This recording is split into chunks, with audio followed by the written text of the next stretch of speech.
Honorable members, let us proceed. First order. Order number 1, administration of oath. Order number 2, communication from the chair. Order number 3, messages. Order number 4, petitions. Order number 5, papers.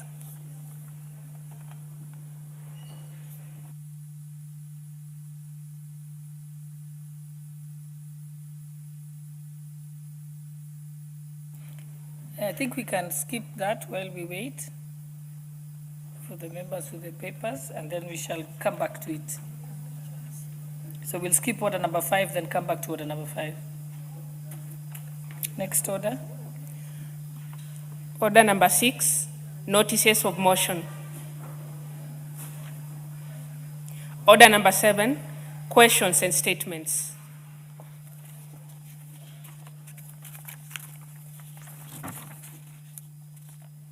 We have a statement requested by the Honorable Mul Ker. I think it was to be, is she in? Is a member in?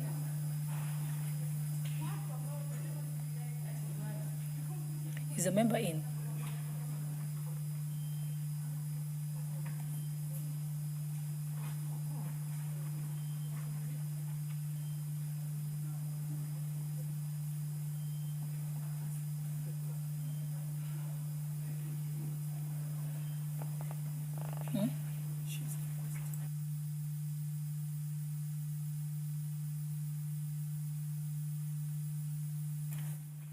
I'm informed that the member had requested for deferral.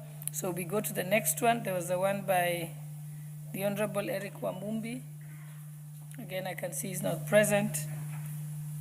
We go to the next one. The one requested by the Honorable Anthony Mupe, member for Rabai. Member for Rabai is here.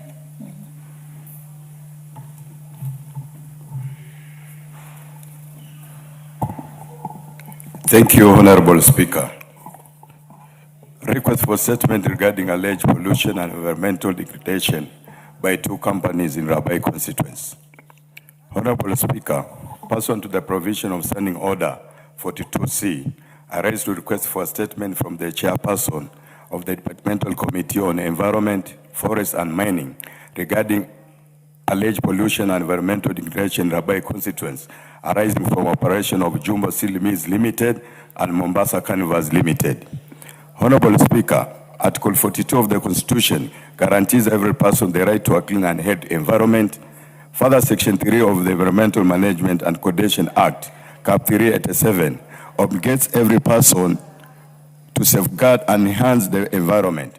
Despite this, residents of Rabai constituency have raised serious concerns regarding operation of Jumbo Steel Mills Limited and Mombasa Canvas Limited, which are reportedly emitting harmful pollutants and discharging toxic substances in the area. These emissions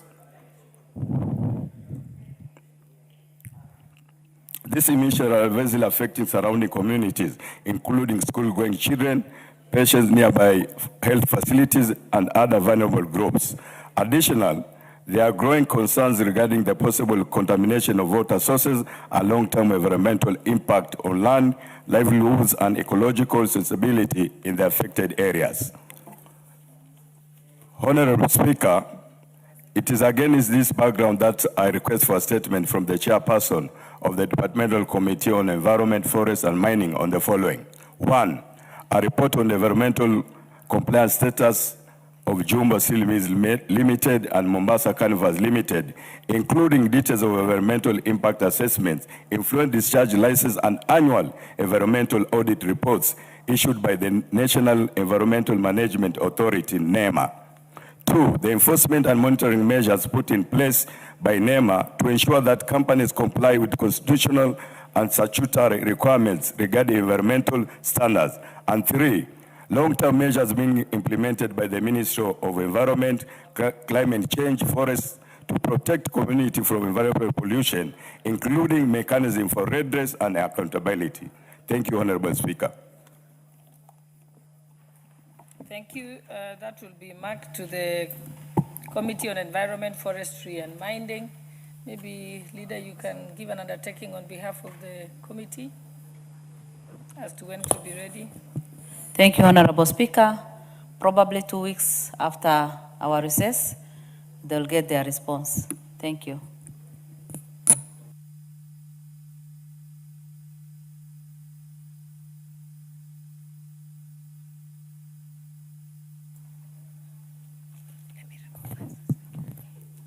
Honorable members, I will go back to order number 2, communication from the chair. Honorable members, as you are aware, the Parliament of Kenya is affiliated to the Interparliamentary Union, IPU, a global organization of national parliaments that is committed to the promotion of democratic governance, institutions, and values in response to the needs of and aspirations of the people. To this end, I wish to bring to your attention that the Parliament of Kenya, in partnership with IPU, will co-host the Regional Parliamentary Seminar on Climate Change and Methane Emissions Reduction from the 15th to the 16th of May 2026 at the Imara Ole Sereni Hotel in Nairobi. Discussions at the seminar will focus on strengthening the role of African parliaments in climate action, reducing methane emissions, and promoting sustainable development.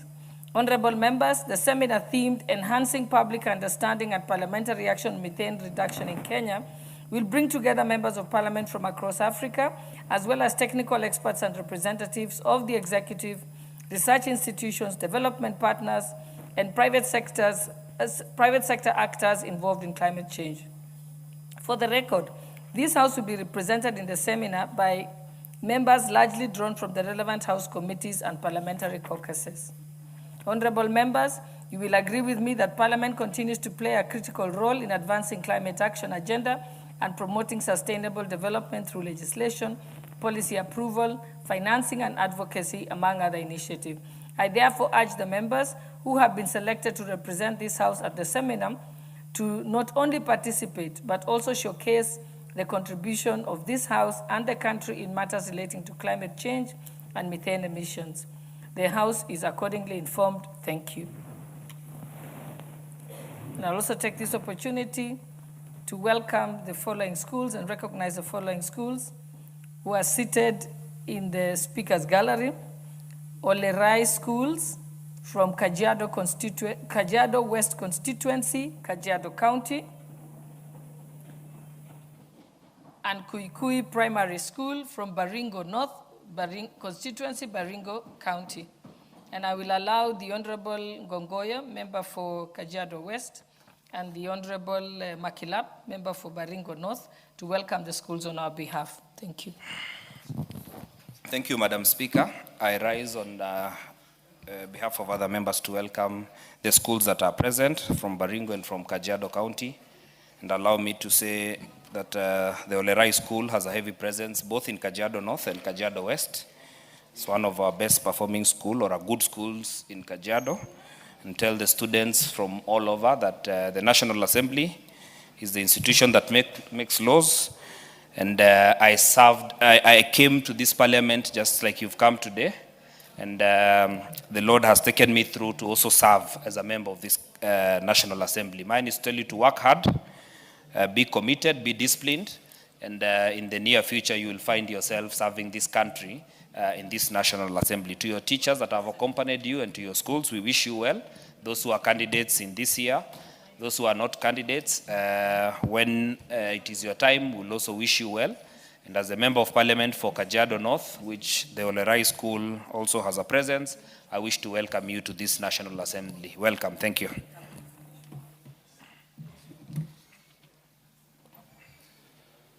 Thank you, Madam Speaker, for giving me this opportunity. On behalf of myself and my colleagues, members of parliament, led by our chairman, Honorable Sirma, who is seated with me here, I want to take this opportunity to welcome Kuikuyu Primary School to the National Assembly of Kenya, together with Olerai Schools of Kajiado, heavily represented by my good friend Gogoyo and Sunguya, that matter. I want to say that Kuikui is an old founded school in 1956 and has continued to do very well in co-curriculum activities and academic activities, producing very many Kenyans who are working in this country, including one working in affordable housing called Parsito Kaplich, among other Kenyans that have continued to do well in our country. I want to ask all the students from Baringo, Kuikui, and Olerai schools, the sky is the limit. You can see our speaker is an honorable lady. And all the girls who are there work hard so that one day you will sit where our speaker sits and you will become a member of parliament like those of us who are here.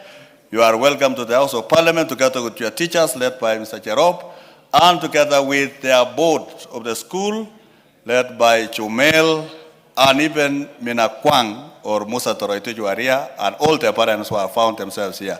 Well done, work hard when you go back, and one day you will find yourself here in the House of Parliament. Thank you, Madam Speaker.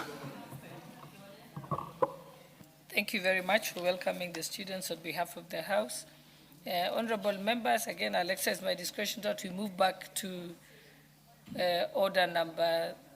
continue with order number 7. We have statements and requests, statement requests and responses. Statement by the Honorable Makwiny. I think you're first on the list. Thank you, Honorable Speaker.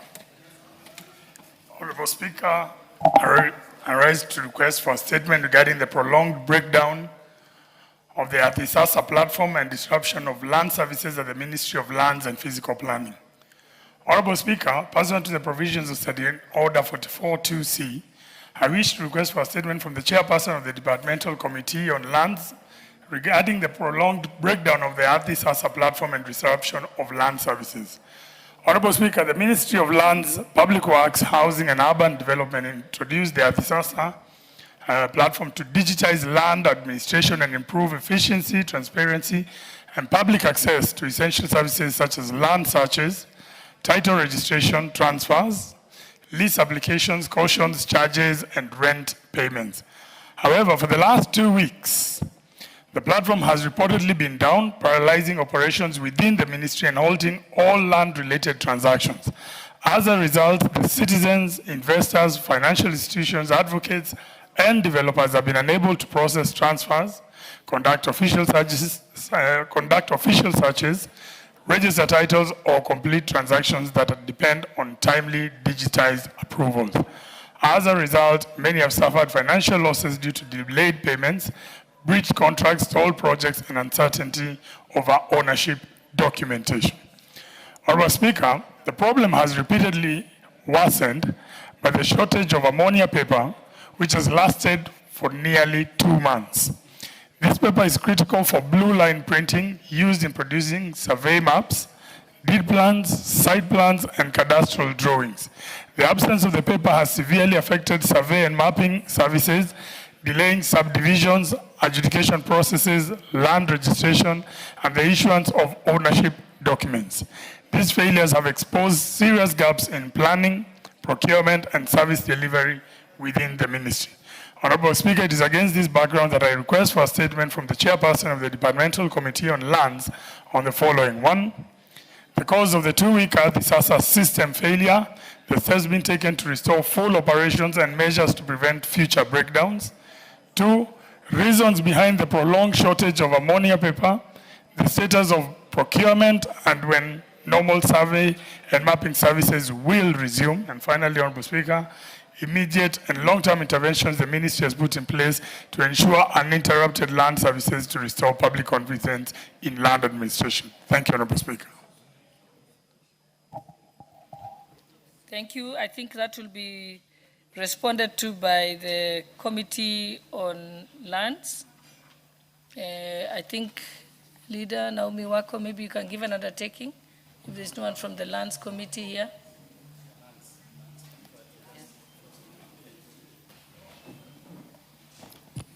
Honorable Speaker, 2 weeks after recess, the chair should be able to respond. Thank you. Next, we have a statement by the member for Mandera East, Honorable Hussein.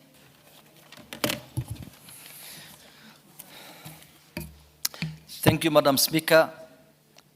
Request for a statement regarding the abduction and disappearance of Mohammed Abdinur Ismail, popularly known as Mohammed Sheina. Honorable Speaker, pursuant to Standing Order 4244-2C, I rise to seek for a statement from the Chairperson of the Departmental Committee on Administration and Internal Security regarding the abduction and disappearance of Mr. Mohammed Abdinur Ismail.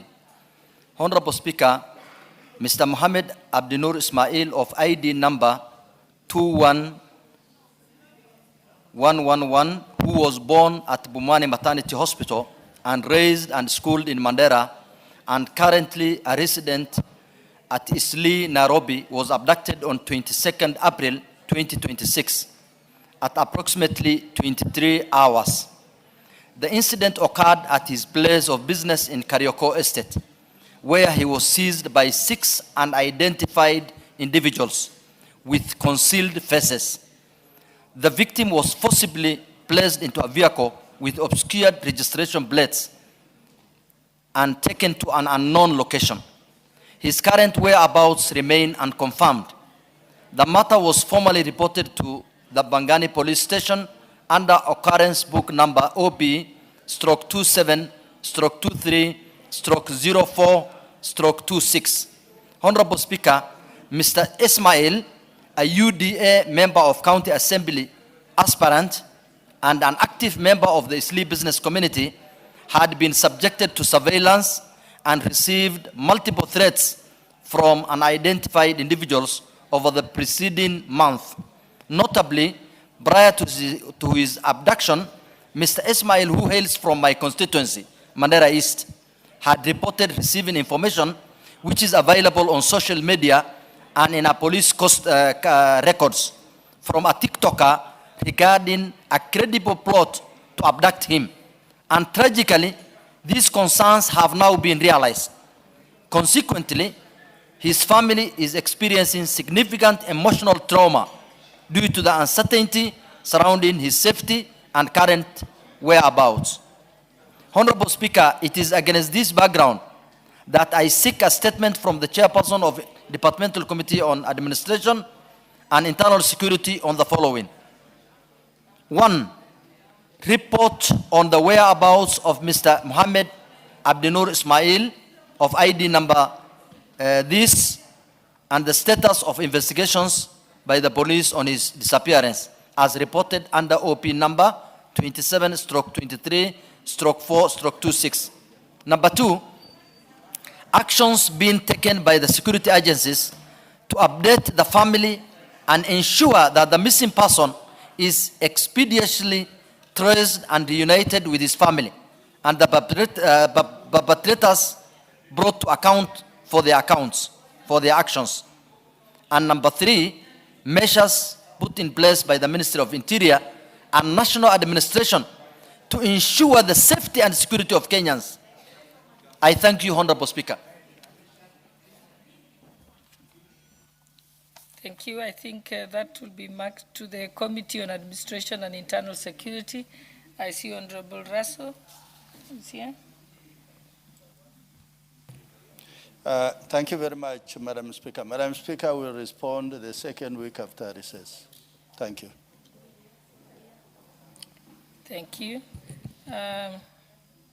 Is a statement also by the Honorable Member for Mombasa County, Honorable Zamzam Mohammed. She's not present, so we'll pass. Next, statement by the Member for Malindi, Honorable Amina Mnyanzi. Also absent. Statement by the Honorable Member for Kitui County.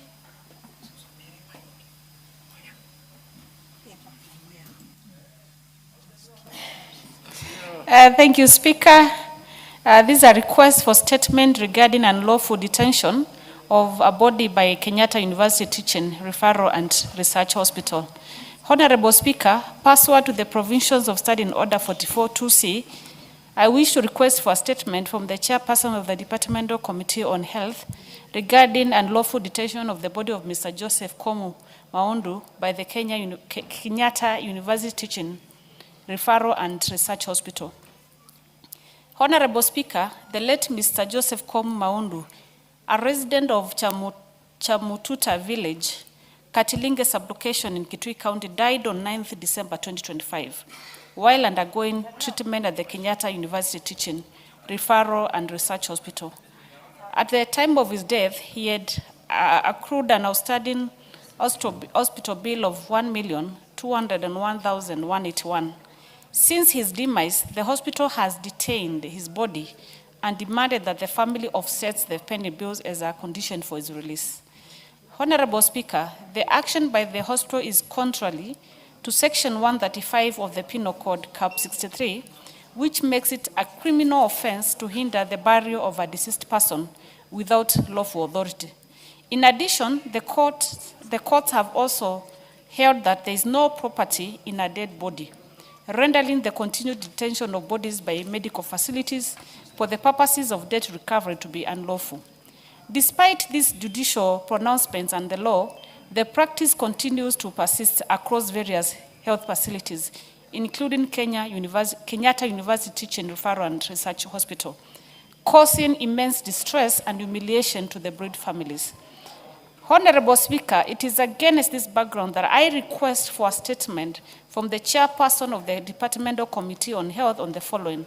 Number one, measures put in place to assist the family of Mr. Joseph Kom Maundu to collect the body from the Kenyatta University Teaching, Referral and Research Hospital held since 9th December 2025. And number two, steps being taken to curb detention of bodies by hospitals due to pending bills in compliance with the ruling made by the High Court in the case of Mutua versus Mata Misericordia Hospital.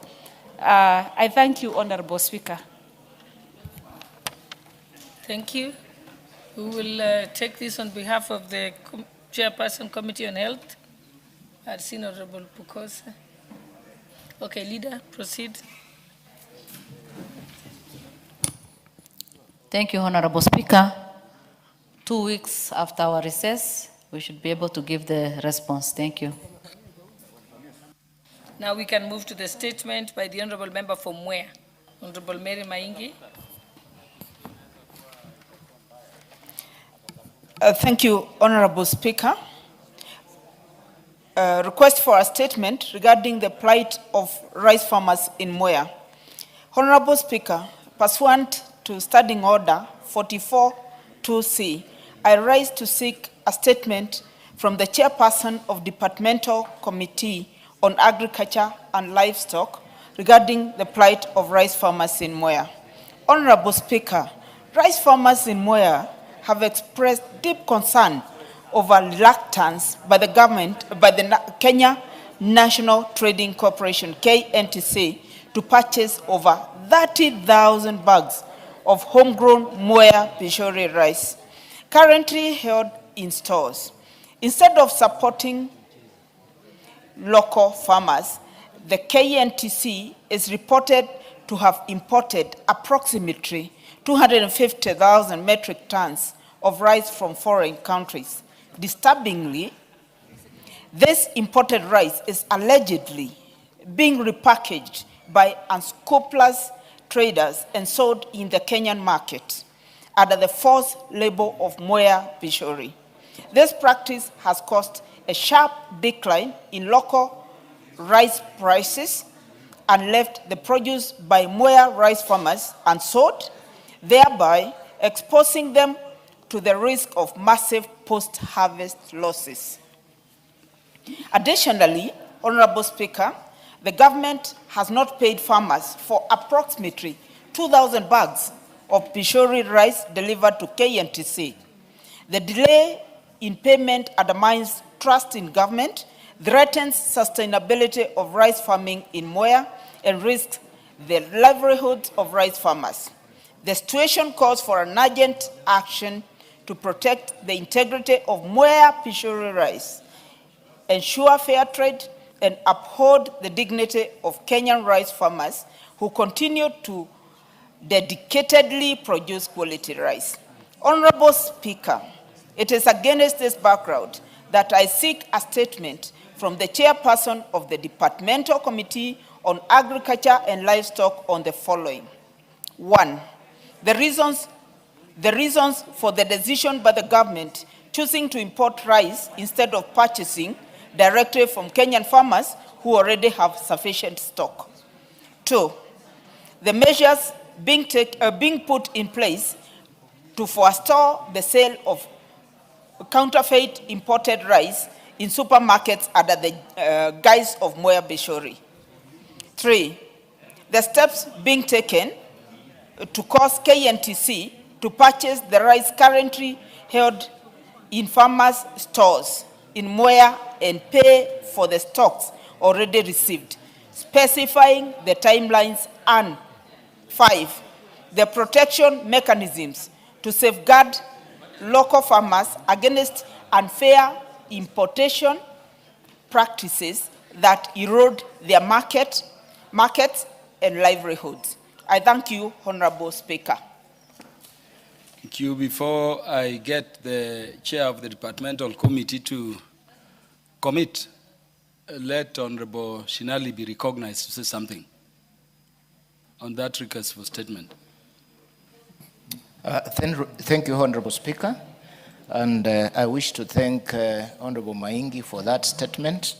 And Honorable Speaker, KNTC falls under the Departmental Committee on Trade, Industry and Cooperatives.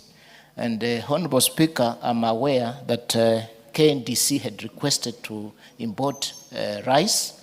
They were denied, and that importation was given to AFA. So AFA are the ones who imported rice, Honorable Speaker. And secondly, we had requested for budget to purchase local rice, Honorable Speaker, which we were told will be provided in the main budget.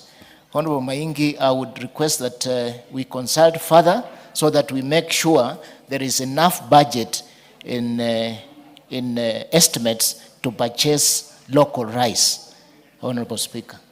Thank you. To which committee is your request for statement directed? That must be agriculture. Do you have Departmental Committee on Agriculture, Honorable Speaker. Where is the chair, Departmental Committee on Agriculture? The Honorable Dido Raso, you want to make a comment on the statement? Thank you very much, Honorable Speaker. Honorable Speaker, you know the people of Mwea, they grow a lot of rice, but they are not the real consumers. The real consumers are us. And what honorable colleague is raising there is actually very significant issue, very important for this country. You know, when the farmer wakes up at 4 in the morning, 3 in the morning, they pack that rice in sacks, they go to the farms, it is waterlogged, and then there are middlemen who are there to exploit them. This country, let everybody who does a day's job, let them be paid for that. Let them be rewarded for that.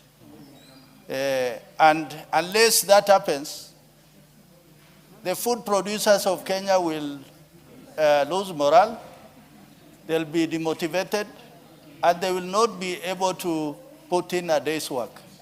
So for that reason, I think the Committee of Agriculture must move with the speed so that those answers she is seeking must be answered. Thank you, Honorable Speaker. Honorable Dr. Wilberforce Oundo. Honorable Speaker, let me also join the MP from Mwea for raising the concern. And let me declare I have a very strong attachment to Mwea, having worked there in the project that resulted in adequate water for irrigation purposes. And I would request that she allow that question to be expanded to include all rice growing areas. I speak so because Budalangi, where my mother comes from, they grow a lot of rice. So anything that affects the distribution of rice affects me directly. And Honorable Speaker, probably just for procedural matters, once the produce is produced, It ceases being an agricultural product, it becomes a product in the market.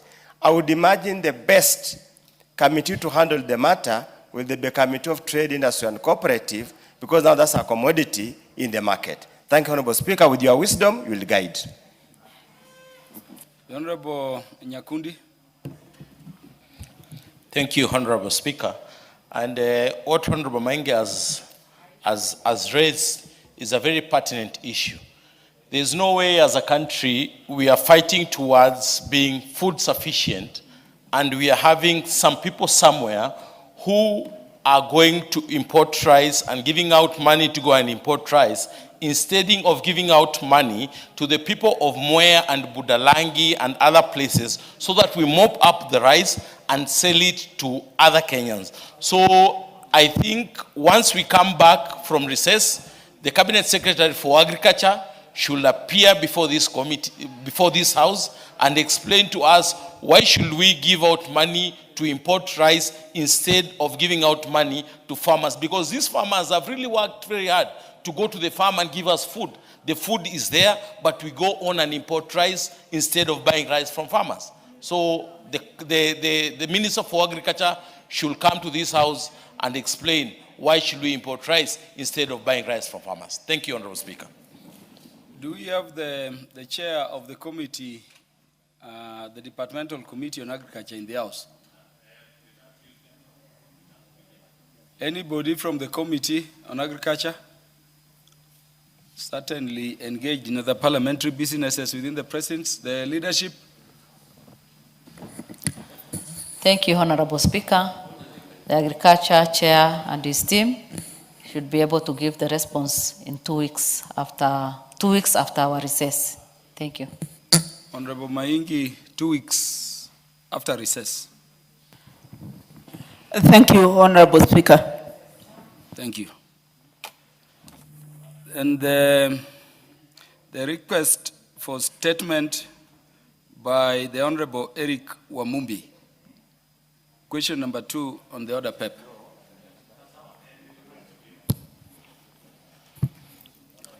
Honorable Speaker, thank you very much. Pursuant to Standing Order 44, subsection 2C, I rise to seek a statement from the chairperson of the Departmental Committee on Administration and Internal Security regarding reported circulation of harmful adulterated alcoholic drinks in the country.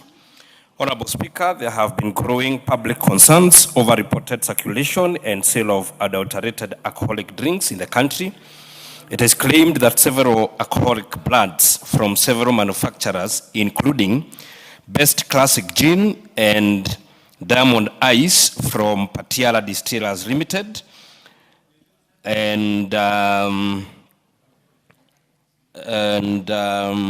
Kibao Vodka and County Brandy from Kenya Wine Agencies Limited, and Chrome Vodka from the East African Breweries Limited, that is EABL, among others, may be adulterated or otherwise unsafe for human consumption.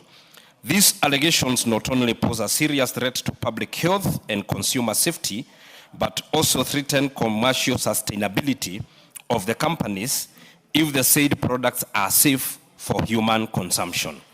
They also call to question the effectiveness of relevant licensing authorities such as Government Chemist, the Anti-Counterfeit Authority, and the Kenya Bureau of Standards in undertaking enforcement, consumer protection, and surveillance, including on distribution and sale of alcoholic beverages. Honorable Speaker, it is against this background that I seek a statement from the chairperson of the Departmental Committee on Administration and Internal Security on the following. 1, a report on the licensing status of the aforementioned alcoholic brands and details of any test conducted by the Government Chemist on the products to determine their suitability and safety for human consumption, and indicating when such tests were undertaken, the parameters tested, including methanol content and other harmful substances, and the outcomes and recommendations arising from the test. 2, a report on investigations, if any, by the Anti-Counterfeit Authority the KEBS and other relevant agencies on the validity of the said drinks, including a comprehensive nationwide audit of alcoholic beverages in the market to ascertain compliance with safety and quality standards and forensic risk to the public. 3, the enforcement, surveillance, and consumer protection measures that have been undertaken against manufacturers, distributors, or retailers found dealing in adulterated, counterfeit, or substandard alcoholic drinks, including any seizures, prosecutions, or product recalls undertaken. And number 4, the measures taken by the manufacturer to protect their products from counterfeiting, including creating awareness to their consumers on authenticity of their products. I thank you, Honorable Speaker. The Honorable Dido Raso, on behalf of the Chair, Departmental Committee, Charge of Administration and Internal Affairs. Thank you, Honorable Speaker. We'll respond second week after recess. Thank you. Second week after recess, Honorable Eric Wamumbi, it shall be. Thank you, Mr. Speaker. Yeah, so ordered. And let's go to the statement by the nominated member, the Honorable Irene Mayaka, MP, regarding delayed processing of VAT refunds. Thank you, Honorable Speaker. Honorable Speaker, I stand to request for a statement regarding the delayed processing of VAT refunds.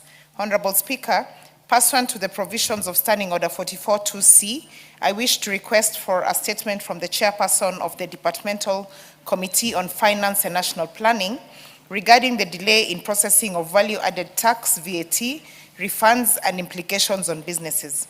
Honorable Speaker, the recent enactment of the Value-Added Tax Amendment Act 2026 by this House effectively halved VAT on petroleum products from 16% to 8%. This amendment to the law was necessitated to cushion households and farms from elevated transport and production costs, largely driven by global market volatility. However, this well-intentioned measure has caused a temporary mismatch between input tax paid and output tax collected by all oil marketers, resulting in a VAT credit position, also known as excess input tax, that triggers a need for tax refunds.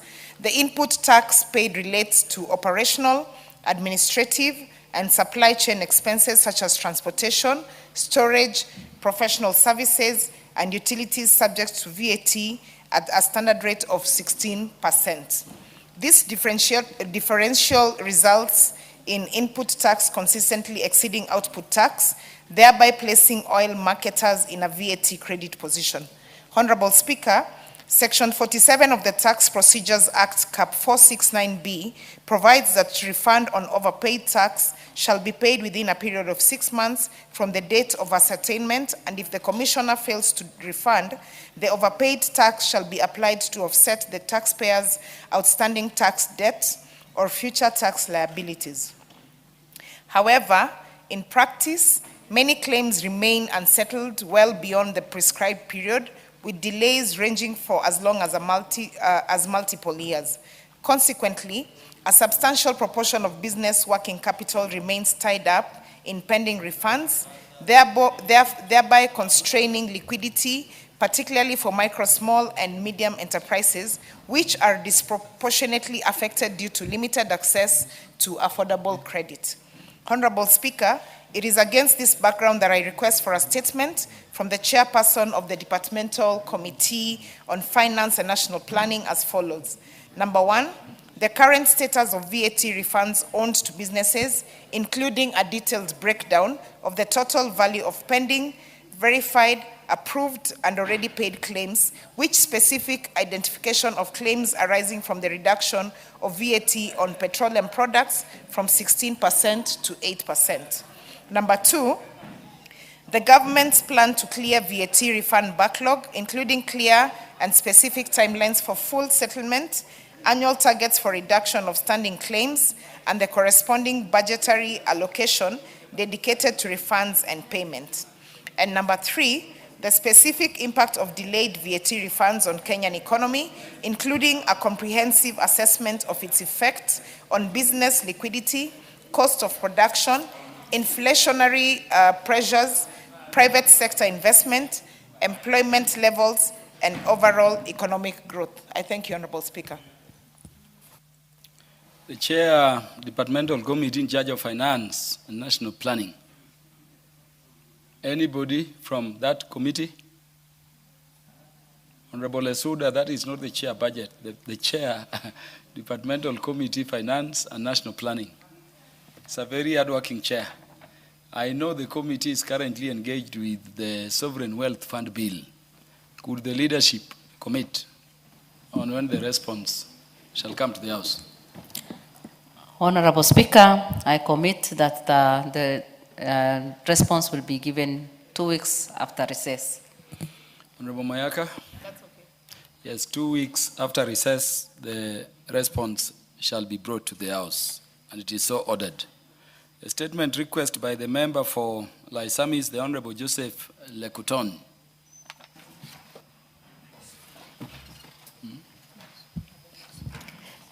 Yes, there is a request by the Honorable Joseph Lekuton that question be asked on his behalf by the Honorable Naisula Lesuda, and that request has been acceded to by the Speaker.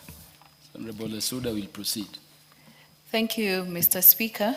Honorable Speaker, I rise to request for a statement on behalf of Honorable Lekuton, the MP for Laisamis, regarding outbreak of a known illness at Bishop Cavalera Girls Secondary School in Marsabit County.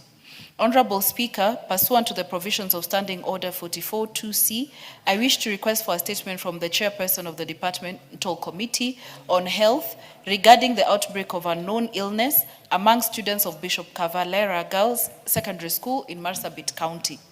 Honorable Speaker, on 19th March 2026, an outbreak of an unknown illness was reported among students at Bishop Cavalera Girls Secondary School in Marsabit County. Affected students exhibited symptoms including choking, difficulty in breathing, episodes of fainting and swelling in the arm or hand, rendering some unable to lift the affected limb. They were transferred to Marsabit County Referral Hospital for treatment and monitoring, resulting in the hospitalization of several students and the temporary closure of the school. A team of county public health officials visited the school on 24th March 2026, collected samples from the food, commodities, and water sources.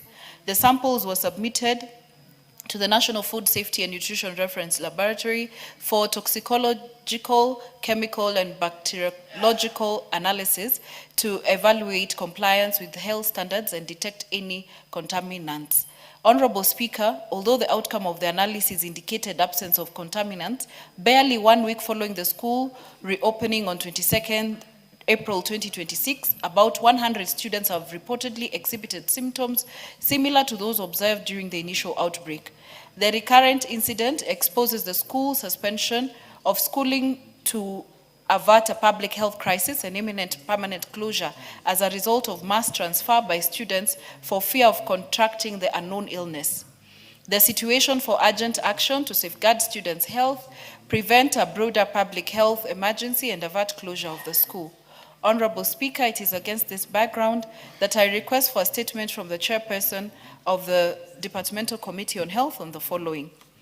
A confirmation on the authenticity of the findings contained in the report on the laboratory analysis of the samples collected from Bishop Cavalera Girls Secondary School and the identified causes of the unknown illness. Secondly, plans being put in place for immediate public health interventions, including student treatment, epidemiological investigation, and preventive measures to forestall recurrence of the incident. And lastly, Mr. Speaker, immediate actions being taken by the relevant national government agencies, including the Kenya Medical Research Institute, KEMRI, to thoroughly analyze the cause of the unknown illness manifesting at the Bishop Cavalera Girls Secondary School to avert a public health crisis at the school and its environs and forestall collapse of the school due to mass transfers by students. I thank you, Honorable Speaker. The Chair of the Departmental Committee on Matters Education. Do we have anyone from the Education Committee to comment on when the response will come to the House? None at all. Leadership. Is Committee on Health? Is this directed to the Health Committee or the Education Committee? Yeah. It's to the Health Committee. It's to the Health Committee. And Dr. Nyikal is not in the House. Is there anybody from the committee in charge of health? The Vice Chair, Departmental Committee on Health? The Honorable Dr. Naomi Wako commit on behalf of leadership on when the response on this serious matter is coming to the House. Honorable Speaker, I come from Marsabit. I understand the case, and it should be given special attention, and I believe the committee should be able to respond still 2 weeks after the recess. Thank you. Honorable Naisula, 2 weeks, the response to the statement will be brought to the House. Is that satisfactory? Yes, it is, Honorable 2 weeks Speaker. after recess, it shall be. Next statement request is by the member for Shinyalu, the Honorable Frederick Ikana MP. Thank you, Mr. Speaker. I rise to request for a statement regarding recurrent fatal hit and run accidents at Muraka and Ilesi along the Kisumu-Kakamega Road. Honorable Speaker, pursuant to Standing Order 44.2c, I rise to request for a statement from the chairperson of the Departmental Committee on Transport and Infrastructure regarding the alarming increase in fatal hit and run accidents at Ilesi and Muraka centers along the Kisumu-Kakamega Road in Shinyalu constituency. Honorable Speaker, Ilesi and Muraka Center along the Kisumu-Kakamega Road has increasingly become a road safety black spot, with frequent accidents, particularly hit and run accidents, being witnessed. These accidents, which occurred on various dates, have led to the tragic loss of lives, including but not limited to the lives of Velma Khasandi, Silas Andeka, Paul Di Choti, Lydian Shelatuka, Wenslaus Okanga, Aleka Angeline Imala, Rafael Musimbi Murira, and Bernard Kasim Shiverenje. These repeated fatalities at Ilesi and Muraka are reportedly linked to a combination of factors, including overspeeding by motorists, absence of speed bumps, inadequate street lighting and warning signages, and lack of pedestrian walkways and crossing points. These have led to dangerous interaction between speeding vehicles and pedestrians. Honorable Speaker, the situation is aggravated by frequent hit and run behavior by motorists, weak enforcement of traffic rules, and apparent lack of urgent redesign interventions, despite the area exhibiting characteristics of an accident black spot. The continued loss of lives has caused great distress among Shinyalu residents. They have persistently called for urgent intervention to safeguard road users and pedestrians. Honorable Speaker, it is against this background that I seek a statement from the chairperson of the Departmental Committee on Transport and Infrastructure on the following.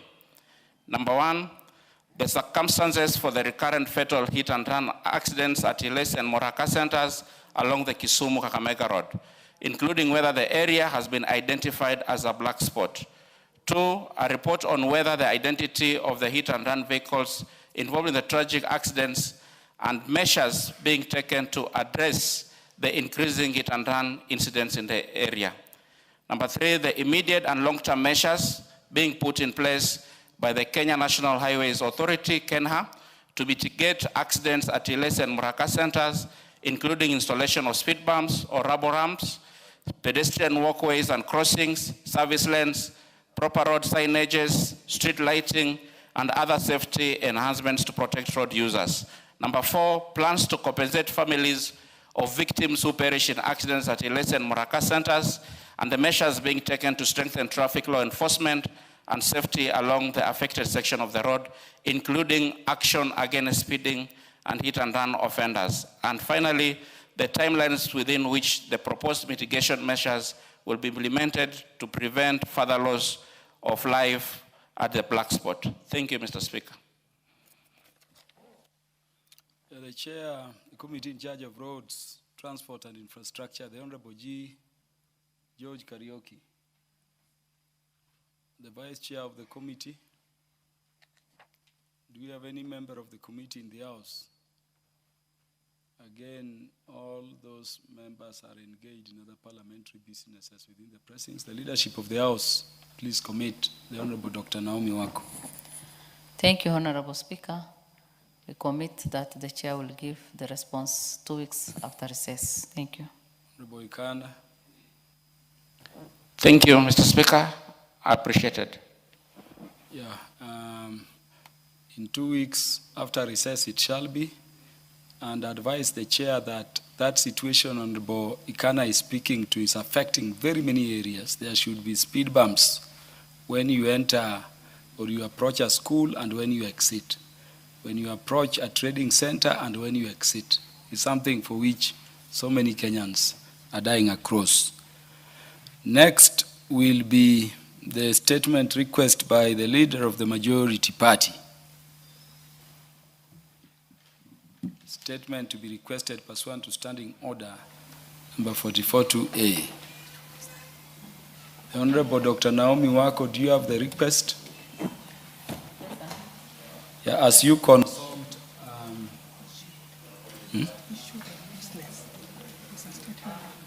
Oh, so it will be issued on business. It will be issued later on.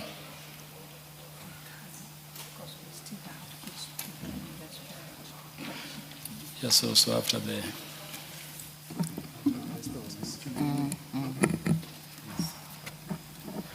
yes, so the Honorable Dr. Naomi Wako, that will relate to the parliamentary business that shall follow, and to request that you take back your seat.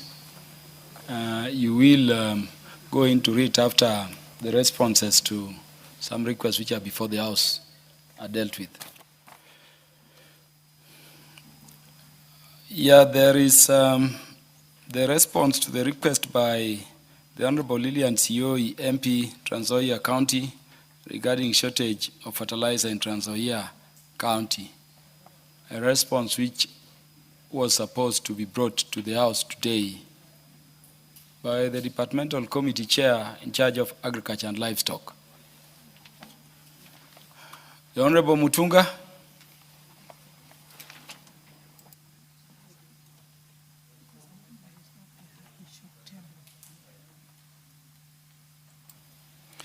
Is the member, the Honorable Lillian Sioi, in the House?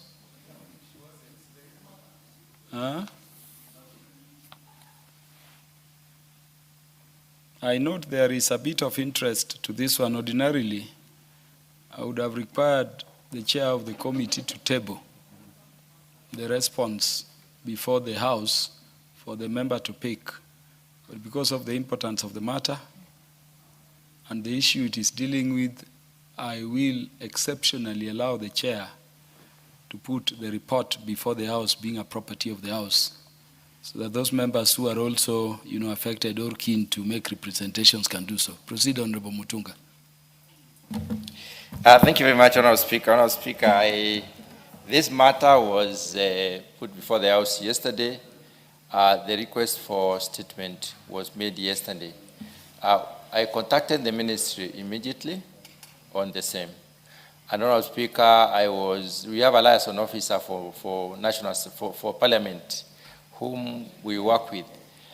This morning, I had an activity at the Kenya Sugar Board because of the other issues that are also upcoming, whose depth and breadth we needed to understand as a committee. So I left my clerk to follow up this issue. And at around noon, Honorable Speaker, he confirmed to me that the ministry has stated that the PS is not in, the CS is not in, they cannot give a response. And therefore, it means we wait until they are able to give us a response. And I remember the words of the Speaker, Honorable Speaker, that it is not the CS who should be able to respond, it is the technical officers who should be able to respond. So it is unfortunate that they could not give us a response, and therefore we will have to wait until probably the first week after recess, then we can get an appropriate response. Thank you, Honorable Speaker.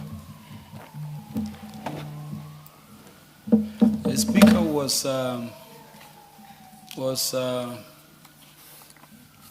The speaker did not hear what your response was. Unfortunately, Honorable Speaker, the speaker was, I don't want to declare the speaker out of order. The speaker was very busy when I was. But Honorable Speaker, thank you very much. In the light touch, I was saying that we did engage the ministry as appropriate and procedurally. I actually left my clerk this morning, exempted him from an activity at Kenya Sugar Board, where we were engaging the Sugar Board on issues on matters sugar, which are also very weighty in this country today. And Honorable Speaker, at around 12:30, he called me and told me he has tried all possible avenues to get any response from the ministry. And he has been finally told that without the PA's authorization, we cannot get a response. So, Honorable Speaker, we don't have any response. The PA's, when he is back, because he says he is in a function somewhere, we could not do it. And I remember yesterday the speaker saying it is not the CS who does the responding, it is not even the PS, it is the technical officers.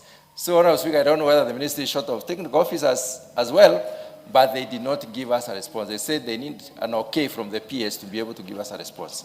So until maybe the first week after we come back from recess, then shall we get the response. And I know how important this matter is. Fertilizer is being distributed now, but Honorable Speaker, what I know is that the fertilizer distribution follows Kiami's data. If it is avoided, that's an area we need to explore as a house. Who is this PS who can hold the house and keep the business of the house pending? And where is he?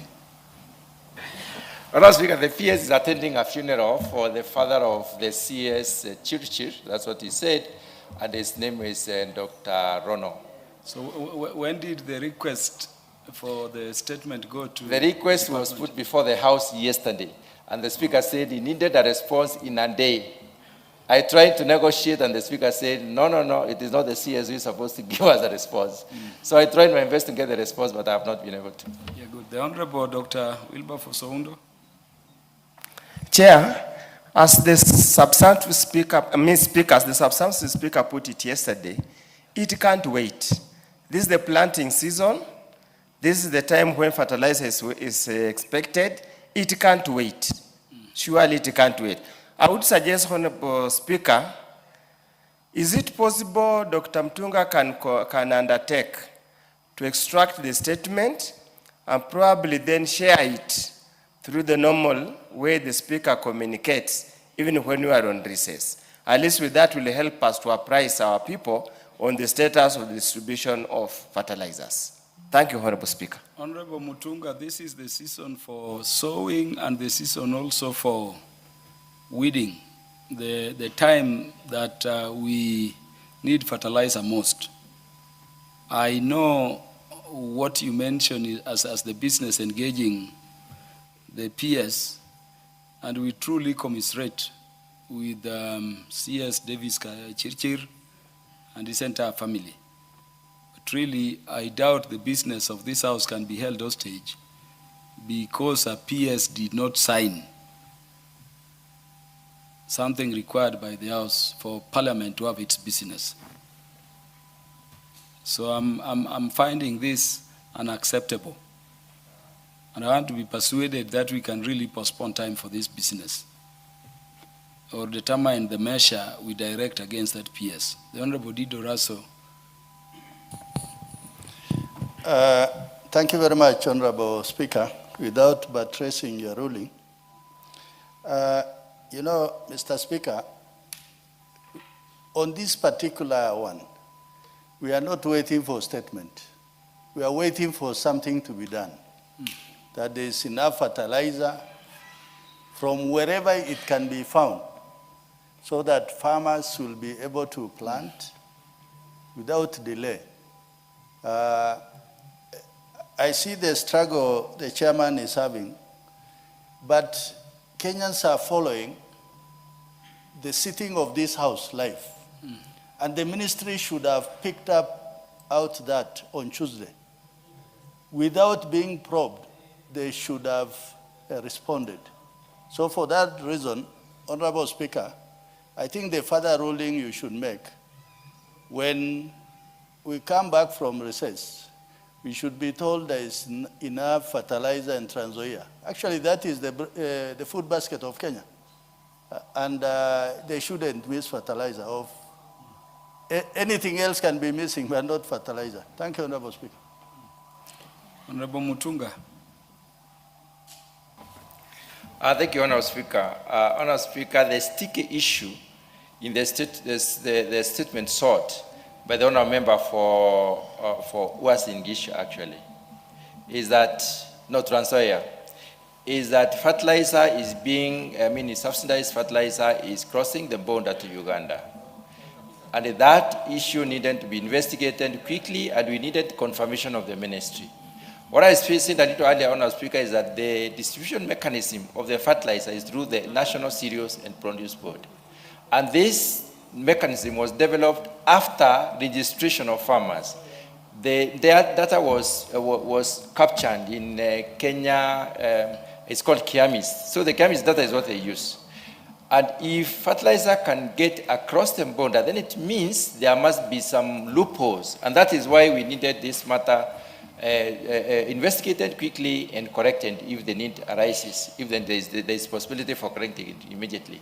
So now, Speaker, based on what the Honorable Aunda has said, I would like to suggest that I follow up with the ministry on Monday and Tuesday, and then I get the response from the ministry on this particular issue, and therefore I do the circulation and bring it to the clerk for appropriate, reach of the membership of this House. I think that is possible now, Speaker. Yes, I'll pardon the PS only for the reason given, and only because the matter was remitted for him to deal with personally. You said yesterday, but it shall never happen again. And I'm doing that only because this involves CS Davis Chirchir and his family. I think he's the best, if not one of the best CSS we have in the country. We condole his family.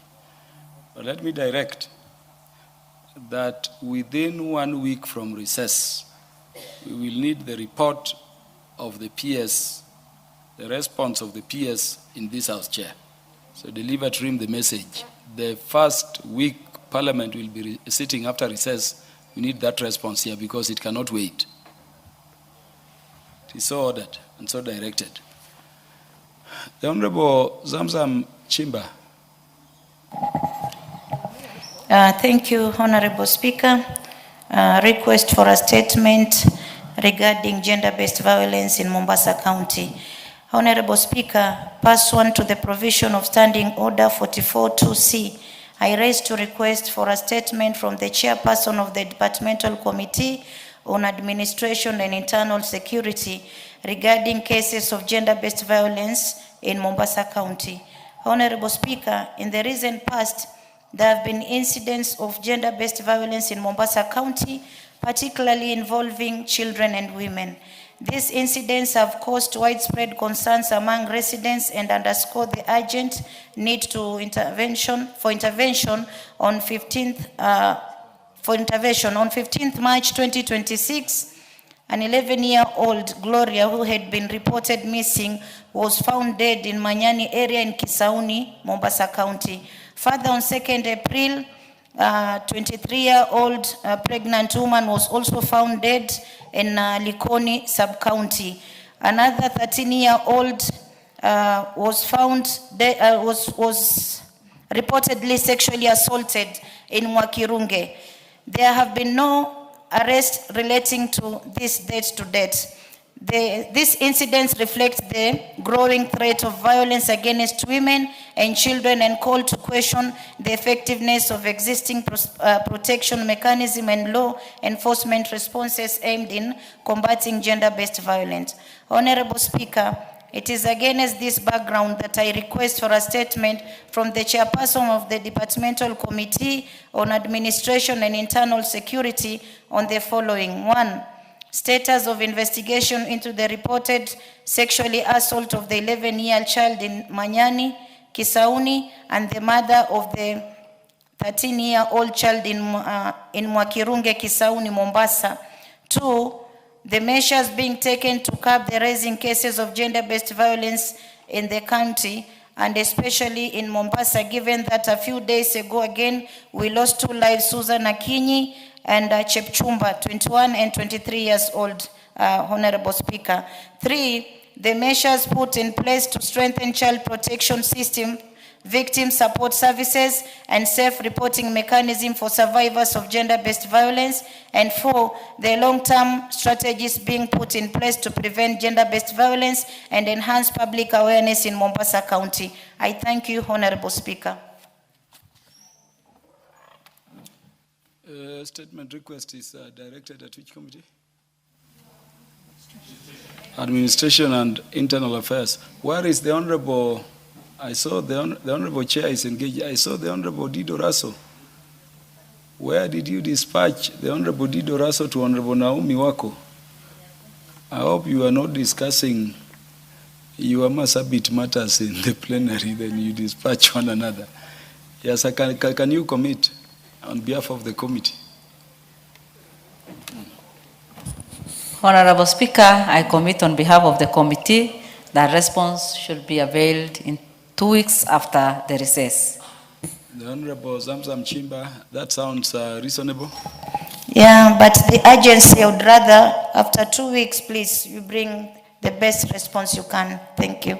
Yeah, so the report from the committee shall be brought within 2 weeks. And Honorable Naomi Wako, within means if you have it ready on the first day after recess, just bring it. It does not have to wait for 14 days. It is within, as soon as it is ready. Well noted, and we'll do that. Thank you. Yeah, thank you. Within 2 weeks after recess, it shall be.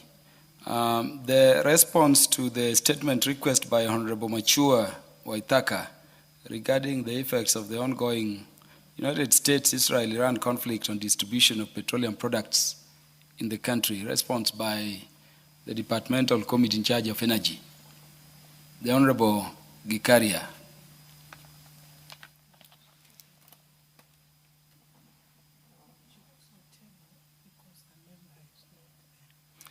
The Honorable Gikaria, let me confirm if Honorable Machua Waithaka is in the plenary of the House. Do you have Honorable Machua Waithaka? Yes. Honorable Speaker, actually you directed on Tuesday. Yes. That I must, because I was ready again on Tuesday in the afternoon, and you directed that I have to give the response again today, Thursday. Unfortunately, the member of Parliament from Kiambu is must be engaged elsewhere. How I wish, Honorable Speaker, you could grant me the permission to table so that if it's not satisfied, then maybe yeah, member, this concerns the effects of the ongoing United States, Iran, Israel, conflict on fuel distribution. Could I, by observation, look at whether members have interest to speak beyond the report before I give my directions here on? It is sorted. As the position of the Speaker is that once the report is brought, it is a property of the House. So in some instances, even if the person who has the question is not there, the Speaker can, on discretion and in public interest, allow the report to be properly read before the House and for the members to debate as representatives of the people. Yeah, so clearly, Honorable Gikaria, give the mic to Honorable Gikaria. The members are not keen to say something. You will table that report. And the Honorable Machua Waithaka will benefit from that report from the table. Most obliged, Honorable Speaker. Available. So lay the report, table the report or the response, and you'll stand discharged.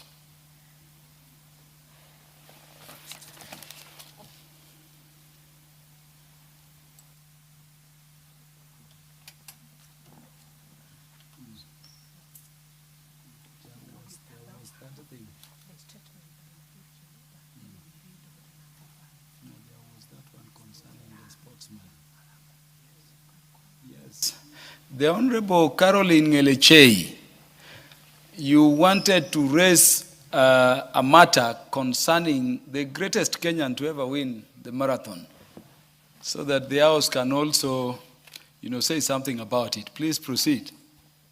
I hope he's also from Elgeyo Marakwet. Mr. Speaker, you know every winner in this Republic of Kenya in athletics either lives in Elgeyo Marakwet or trains in Elgeyo Marakwet. This one trains in Elgeyo Marakwet County, Mr. Speaker. I rise pursuant to Standing Order 259D 2B to notify the House of the greatest achievement of the world record athlete, Mr. Sebastian Sawe. Honorable Speaker, in the recent past, Mr. Sebastian Sawe was a fast-rising Kenyan long-distance athlete, has participated in various international competitions, particularly in road racing events. His performance has been exceptional and reflects the Kenyan spirit of hard work, discipline, and perseverance. Sawe is a distinguished long-distance runner who had risen to global prominence, having made a remarkable marathon debut at the 2024 Valencia Marathon, winning the race in an impressive time of 2 hours, 2 minutes, and 2 seconds. Building on this success at the 2026 London Marathon, he made history after clocking a sub-2 hours time in the race, setting a new world record of 1 hour, 59 minutes and 30 seconds. This extraordinary achievement firmly places him among the world elite athletes. Honorable Speaker, Mr. Sebastian Sawe has demonstrated consistency, reliance, and unwavering commitment to excellency. His rise in the athletic world has been motivated by discipline, determination, and the desire to uphold Kenya's rich legacy in long-distance running. He is an athlete who ought to be emulated by our youth, and indeed by all. We wholeheartedly congratulate him to his remarkable achievement. Honorable Speaker, these achievements remind us that with steadfast dedication, resilience, focus, and desire to succeed, anything is possible. He serves as a great inspiration, especially to young Kenyans aspiring to excel in athletics. It is on this basis that I wish to notify the House of this achievement by one of our own and request that the tributes of this House be recorded in recognition of his outstanding performance and contribution to the glory of our nation. Hongera Sawe. I thank you, Honorable Speaker. Honorable members, you can see the Speaker is elated. I want to give a few of us a chance to celebrate this legend. And then before I do that, let me recognize a number of students. In fact, these are the students and the teachers of Kiurani Boys High School from Mara constituency, from Tharaka Nithi County. That, as you know, honorable members, is the county of the Deputy President, Professor Kithure Kindiki. The students are welcome to the House to observe the proceedings and to learn as much as they do and as they can from this National Assembly, which is one of our houses of the Parliament of Kenya. The Honorable, that is the Honorable Kereke Mbiuki.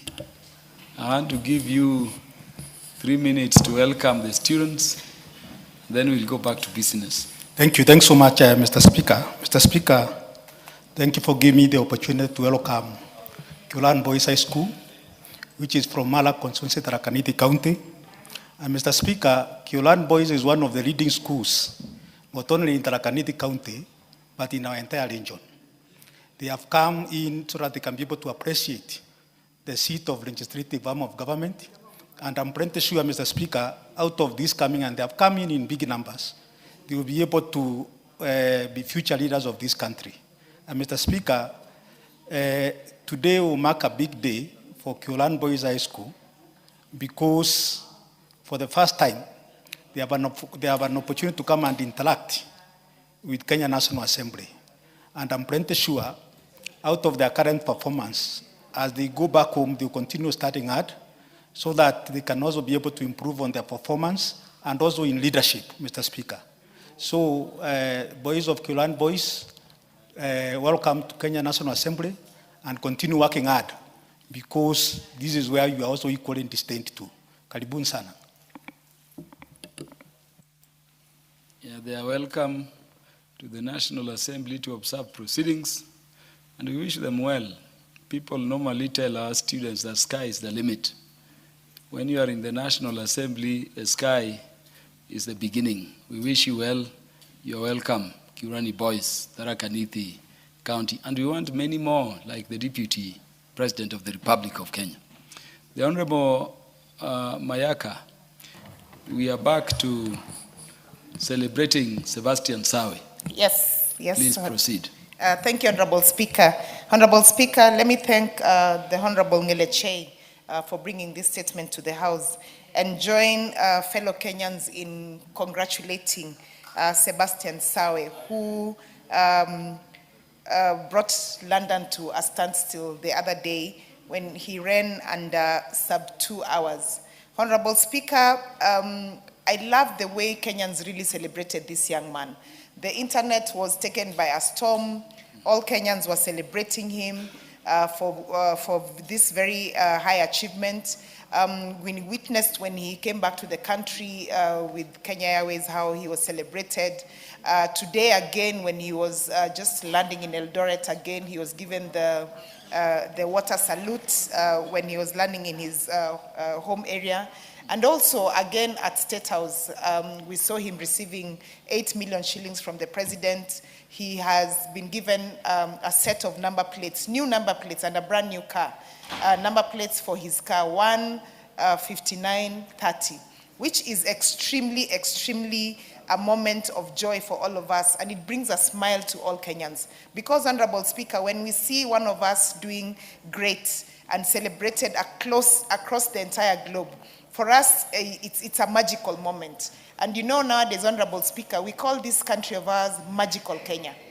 So it is Magical Kenya producing magical people to the rest of the world. So to Sebastian, congratulations. We celebrate you. We are proud of you as Kenyans. And we do hope that you will not stop here, that you'll actually go even further to better the time that you have put. So, Honorable Speaker, on behalf of the people of Nyamira, fellow young people, I really congratulate Sebastian and wish him the absolute best. I thank you. Thank you, Chair, Committee Regional Integration. The Honorable Zamzam Chimba. Asante sana Mheshimiwa Spika, na mimi niweze kuchukua fursa hii kwa niaba ya wakazi wa Mombasa kuweza kumpongeza sana Sebastian Sawe kwa kuweza kupeperusha bendera ya Kenya kule London. Mheshimiwa Spika, ni furaha kubwa ukiona dunia nzima inasherehekea taifa moja. Mheshimiwa Spika, wajua Kenya watu wengine ufikiria mambo mengine, lakini sisi kifika haya ya kuwakilisha na bendera yetu wa Kenya huwa hawatu disappoint. Na siye peke yake Mheshimiwa Spika, na wengine wote ambao waliwahi kupeperusha bendera ya Kenya juu. Na nimshukuru pia Mheshimiwa Rais kwa kuweza kutoa zawadi kubwa. Hii ni kuonyesha kuwa baba wa taifa anajali hawa wanariadha na akaona kuwa huyo anastahili kupata zawadi kubwa kama ile aliyompa Mheshimiwa Spika.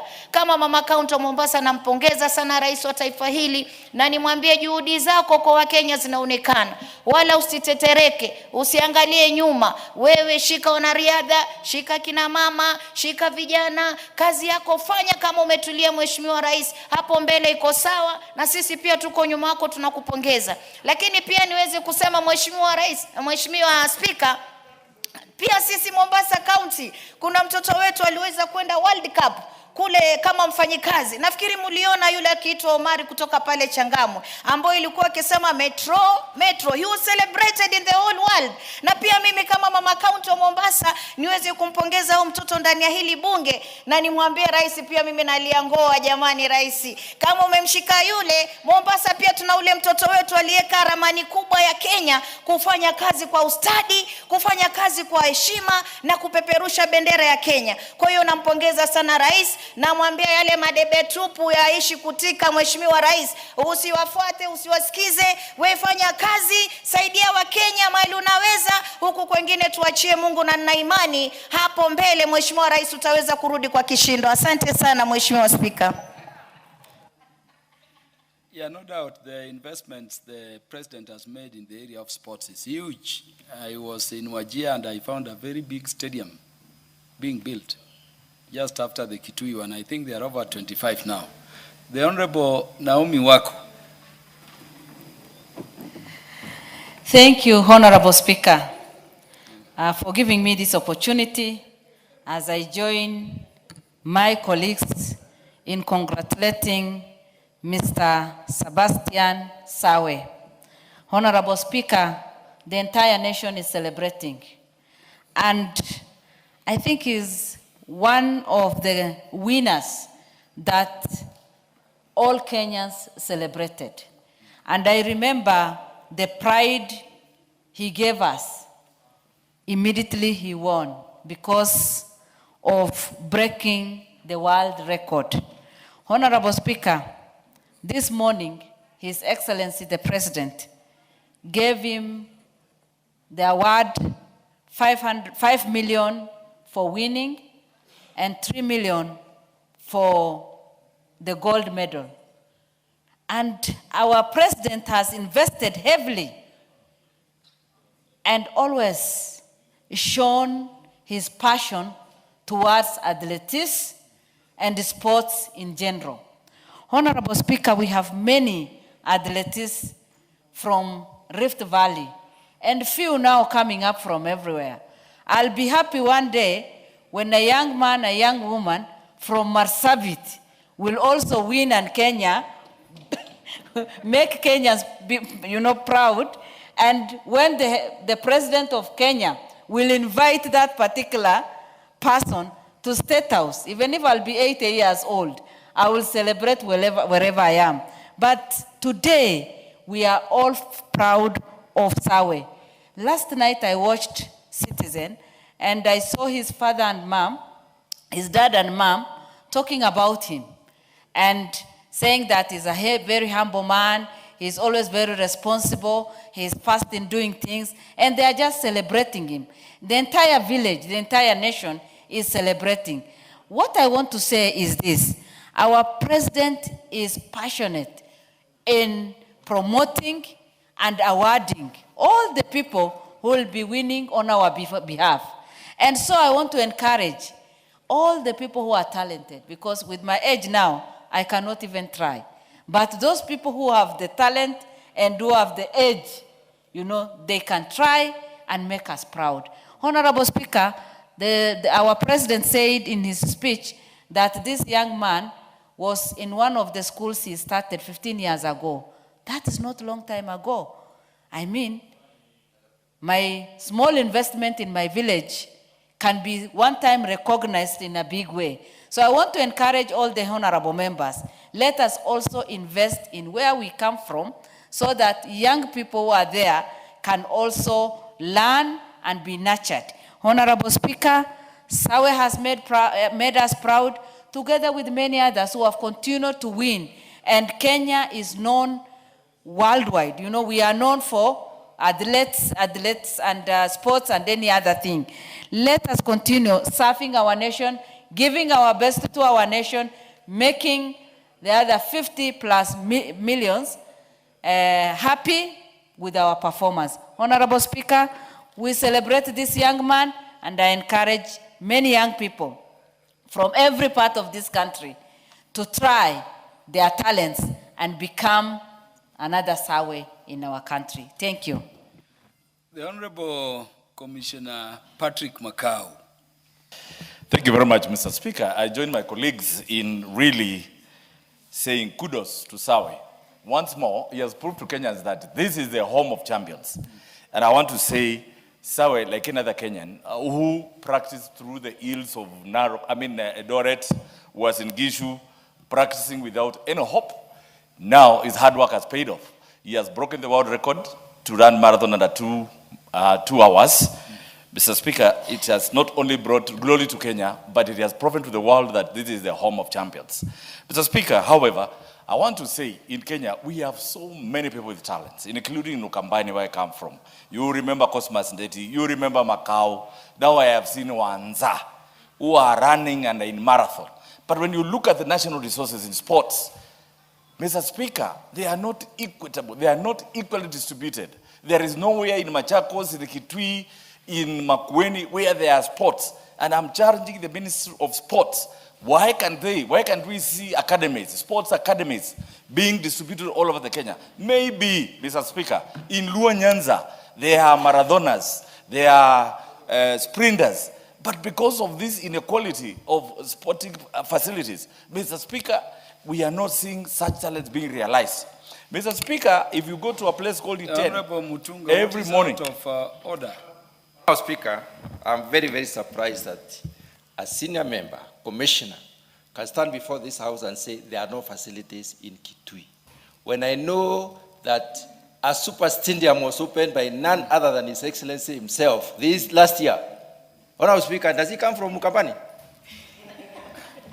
The Honorable Patrick Makau, I think the concern of Honorable John Mutunga is that unlike before, the current government is really trying to put, sports facilities across.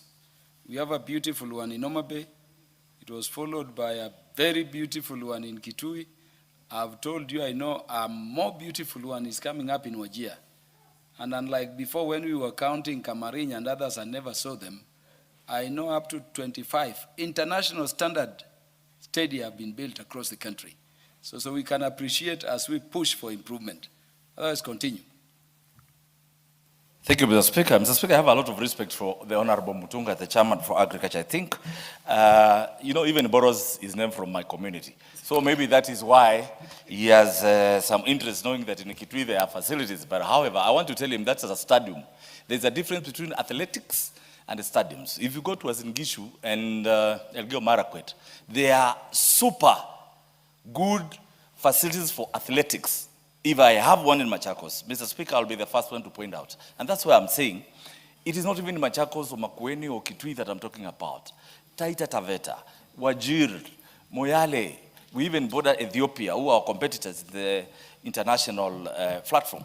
Mr. Speaker, I'm trying to say, let us see how these facilities can be distributed equally, so that if we have an athletic camp in Eldoret, there is one in Narok, there is one in Machakos. Mr. Speaker, that's what I'm saying. A stadium, beautiful, it's good, and we want them everywhere. I remember some times back, we had, there was, I think within Vision 30, we had agreed that every county must have state-of-the-art stadium, but that has not happened. However, I want to say that despite the shortage of resources in the country, and of course the challenges of exchequer releases that even Parliament is facing, I hope in future, so that we produce more Sawes across Kenya. Mr. Speaker, as a government, we should equitably distribute sporting facilities around and across Kenya. I thank you, Mr. Speaker. Thank you. The Honorable Dr. Undo will now celebrate Mr. Sebastian Sawe and confirm there is a stadium in Kakamega and Bungoma. Thank you, Honorable Speaker. Let me stick to accolades, then I can go to those of Bitadicta towards the end. Honorable Speaker, on behalf of the people of Funula constituency, Busia County as a whole, and on behalf of all the parents of children of this age, allow me to take this opportunity to congratulate Sebastian Kimaru Sawe for the splendid race he had in London and for breaking the world marathon record. It made everybody proud, and indeed, Honorable Speaker, I always make sure I watch all marathons, be it London, New York, Berlin, Japan, all of them. And I'm a lover of athletics. During Olympics, athletics, international athletics, all those kind of things, I watch. Unfortunately, this one, Honorable Speaker, I missed it because it was a Sunday, that momentum Sunday, when we Linda Mwananchi were lindering Mwananchi in Kisumu Dala. So we were storming Kisumu, so I didn't have a chance to really watch the race. But I watched later when my grandchildren showed me, and it was indeed a splendid race. Let me take this opportunity to sincerely congratulate him. And I'm happy that for the very first time, our heroes, our winners have been recognized in a manner never done before. For this, whoever organized the function, thanks and congratulations, and let it be also be extended to any other person who makes Kenya proud at any given time. For the first time, Honorable Speaker, we can now focus on more important things that unite us, more than things that divide us, wasting time on things that do not make it at all. Honorable Speaker, this country is full of talent. I wish, as Honorable Makao has said, we could go out of our way, invest heavily in talent identification, talent nurturing, and make sure these boys and girls make a career out of their talent. Honorable Speaker, even my own constituency, we have people who can sprint.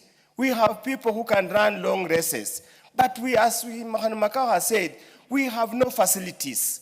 People always think that all people who can run fast, who can win medals, can only come from a certain part of Kenya. That's not true, Honorable Speaker.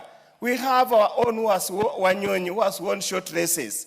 If we can go out of the way and also get to know, then we can do much, much, much more. Honorable Speaker, and then let me also be record, the first Olympic gold medalist, Robert Nangila Napunyi, came from Funyula constituency, specifically Butangas in Sioport. Yes. But Honorable Speaker, I don't have much muscles, so I can't box much. But that's the truth of the matter.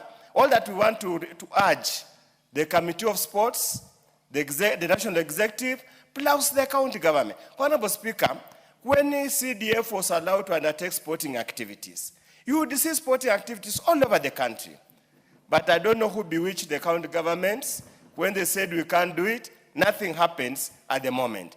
Finally, Honorable Speaker, let's continue to invest in sporting activities and sporting facilities. Both a sporting activity is a relaxation. Secondly, it's also an investment that pays off fairly and very, very, very well. Honorable Speaker, yes, there's a stadium in Kakamega, there's a stadium in Bungoma, and we were promised within 6 months we'll have a stadium in Busia.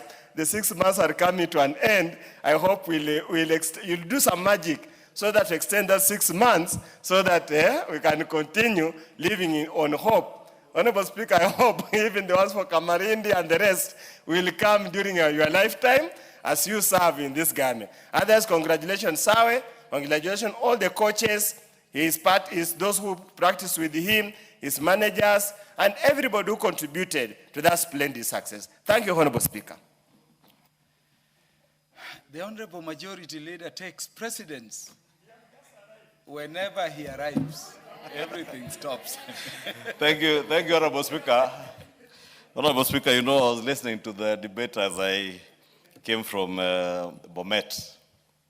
And let me first begin by congratulating in a very hearty manner Sawe for the splendid performance in London and putting the name of our country on the world map. And what he has done, Honorable Speaker, is no mean feat. Breaking a world record is indeed something that deserves the accolades that he has received from all Kenyans of goodwill. And Honorable Speaker, let me also congratulate the management, the new management at KAA, for the very beautiful reception that they gave to Honorable Sawe and the Ministry of Sports for recognizing our heroes who are putting our country's name very high. And also bringing our nation together, because as I listened to this debate, Honorable Speaker, I couldn't help but enjoy the moment when we all come together as Kenyans, now forgetting where we come from, but congratulating one of us as a Kenyan, irrespective of where this Kenyan comes from. But Honorable Speaker, I took note of what Commissioner, the member for Mavoko, was saying here. And I was a bit perturbed because he was misleading the House, saying that there are very good facilities in Uasin Gishu and Iten. Yes, there are good facilities, but I wanted to challenge him. I wish he would have named one. Because the facilities in Iten are privately owned facilities. And therefore, I wished the member for Mavoko and the leadership in the greater eastern parts of Kenya would invest in sports facilities.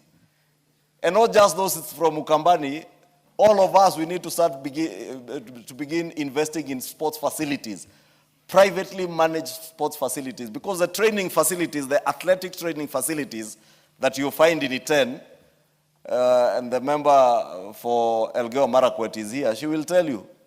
I think one is owned by Kiplagat, there's another one by Tekla Lorupe, and there's still another one by a lady athlete.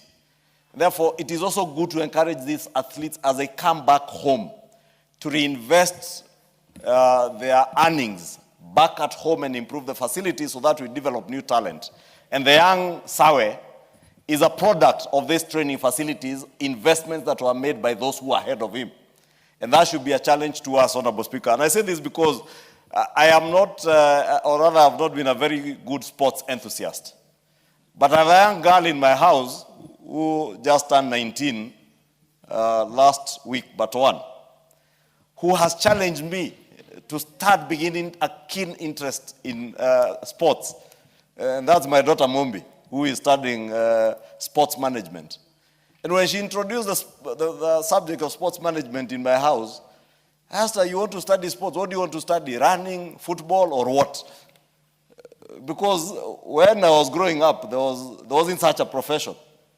But these are new professions that are very well paying, and we must be able to engage with our young ones and be able to learn from them also. And I've learned a lot from my daughter in terms of the sports management area and the investment opportunities that exist in the sports management area, that I'm even now challenged as an individual to begin thinking, and I'm actually looking for land to start investing in sports, because this is the new frontier also in investments.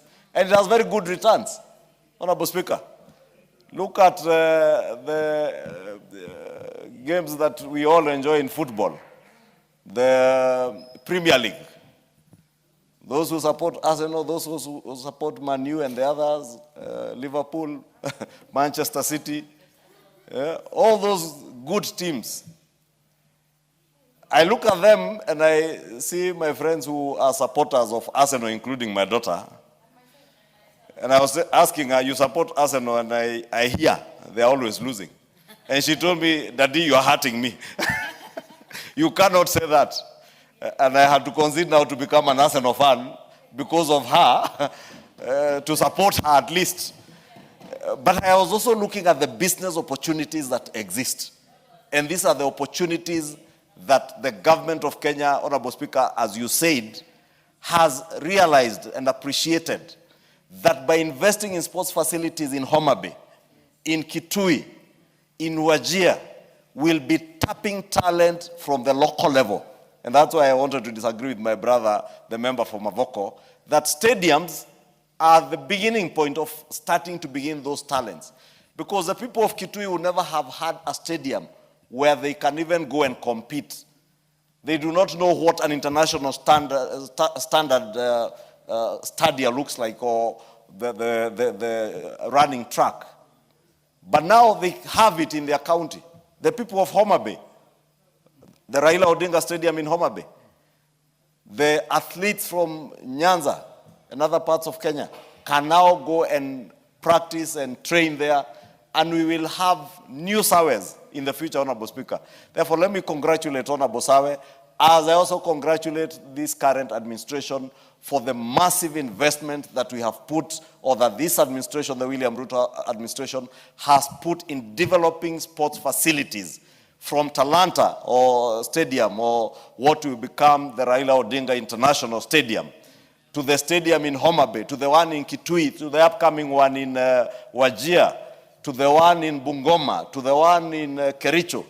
Honorable Speaker, these facilities will have immense benefits to our economy, and not just the physical facilities, the development of talent, the huge investment that this administration has put in our federations, whether it's a football federation, whether it is bringing sanity in both football management, the management of athletics. I must commend the Ministry of Sports and encourage them to continue even developing new games. Honorable Speaker, only last night I was speaking to my daughter, and she was telling me about this new game called paddle. And you know, paddle has become very popular now. And I've seen a lot of investments in Nairobi. Very soon, Honorable Speaker, somebody will be investing in a paddle facility in Kisumu City, Eldoret City, Nakuru City. These are the opportunities I'm speaking about, Honorable Speaker. And let me just say congratulations to Sawe and congratulations to Athletics Kenya. And may we see them to continue investing in more younger talent, Honorable Speaker. Thank you. Thank you, Majority Leader. You forgot, Majority Leader. You forgot about the level of awards the President has been giving sportsmen. Our young people who played in Chan left the games millionaires. And money is moved from $1 million to $3 million for each game. Honorable Speaker, not just in Chan, the huge investment that the President put in awards. Look at sports like boxing that had been forgotten in this country since the time of Wangila. For those who are older like myself who remember Wangila, I know Oundo will remember Robert Wangila during the All Africa Games in 1987. I know some had not been born then. But from the times of Wangila, we have seen now Majembe and the other gentleman called Mbavu. And here now there is another upcoming game. And I must also encourage our other investors in the arts. And I've seen not just mainstream media, but the alternative media. Young people like the gentleman called Obina, who helped organize the fight between Majembe and Mbavu, the destroyer. I know, Honorable Speaker, I'm saying we learn a lot. My 9-year-old daughter, I saw her scribble somewhere, Mbavu, the destroyer. And I thought she didn't know who that was. Only to ask her, who is this? And she told me, you didn't see on Obina TV the fight between Mbavu, the destroyer, and Majembe. And therefore, our young people are following, and I must also commend the President because he also supported that fight. And we must continue supporting such upcoming sports, whether it's that paddle, whether it's boxing, whether it's volleyball, Honorable Speaker, and even basketball. I'm seeing a lot of investment in basketball today. And I'm saying this is a new industry in terms of investments, and that's why I was encouraging all of us, like the President, to invest, even in your constituencies. Give your footballers good awards. Encourage the growth of other sports, not just football tournaments. Let us support that. Let us support pool tournaments and all that. And I know many of us do that in our constituencies, and we should continue to do that. Thank you, Honorable Speaker. The Honorable Ruth Odinga is recognized to celebrate Sebastian Sawe.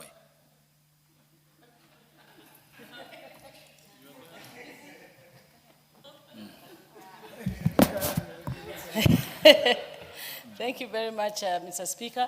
I really do appreciate the young man Sawe, and I think that coming from the place that Sawe comes from, in a village in Wasingishu, and the father was a maize farmer, really struggling. Actually, he was brought up by the grandmother and all. It gives a very good example, even for us, where we are coming from. And I think that it is so important that this young man could make it and go and do what she's done, and Kenya is very proud. The only thing I also want to say is that before, when we were celebrating, when we had a winner in Kenya like Kipchoge Keino or something, or anybody, we would make sure that the whole country is celebrating. And now it does not become a Wasingishu or a county by county affair. So I'm saying and urging that we should all come out right now and celebrate Sawe like I'm going to do, where I'm going right now for some water hole, to be able to celebrate Sawe in the best way, and also encourage my people of Kisumu County. And the Kisumu County are very, very happy. They're also saying, Mr. Speaker, that they also want this dancing competition so that it can go to the Olympics, and utaona vile Wajaluo watafanya. But I'm proud of him, everybody's proud of Sawe, and congratulations. And also congratulations to the president for making sure that the people of Uasin Gishu are going to be happy, and I hope all Kenyans can celebrate. Thank you, and God bless you. Yeah. Don't try the Honorable Ruth Odinga on Lingala dance. She will, she will win. Is that the MP for Banisa? Do we have that as the last? Then we can go back to business. Sawe has brought parliament to a standstill. Yeah, proceed. Thank you very much, Honorable Speaker. On behalf of the people of Banisa and the people of Northern in general, I want to congratulate Sebastian Sawe for a feat that no human has ever achieved. The last time, Mr. Speaker, this feat was achieved, it was under a controlled circumstance when Kipchoge and the famous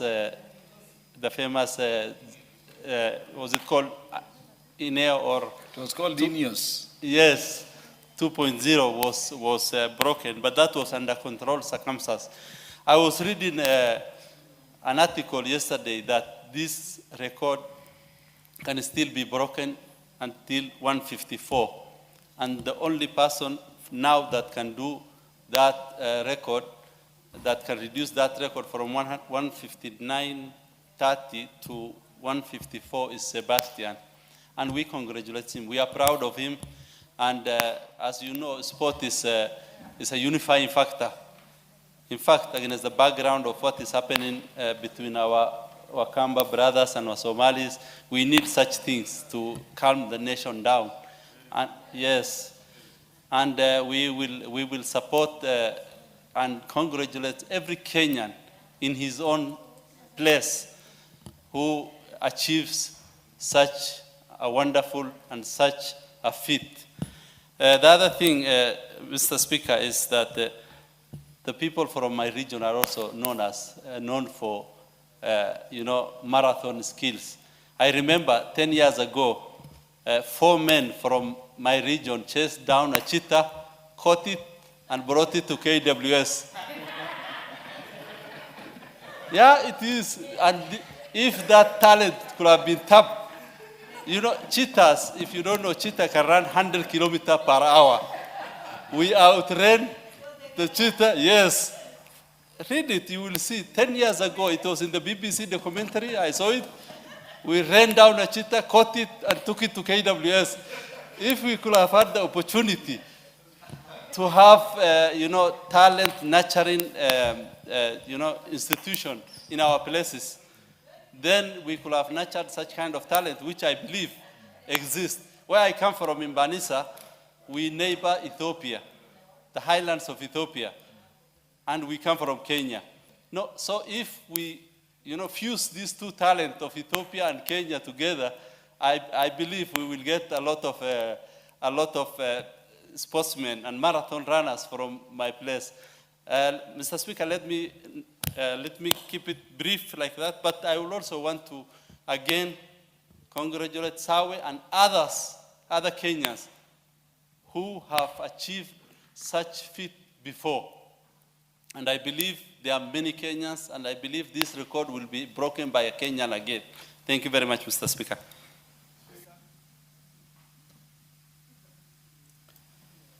The Honorable Kangogo Bowen, the chair of the committee in charge of water.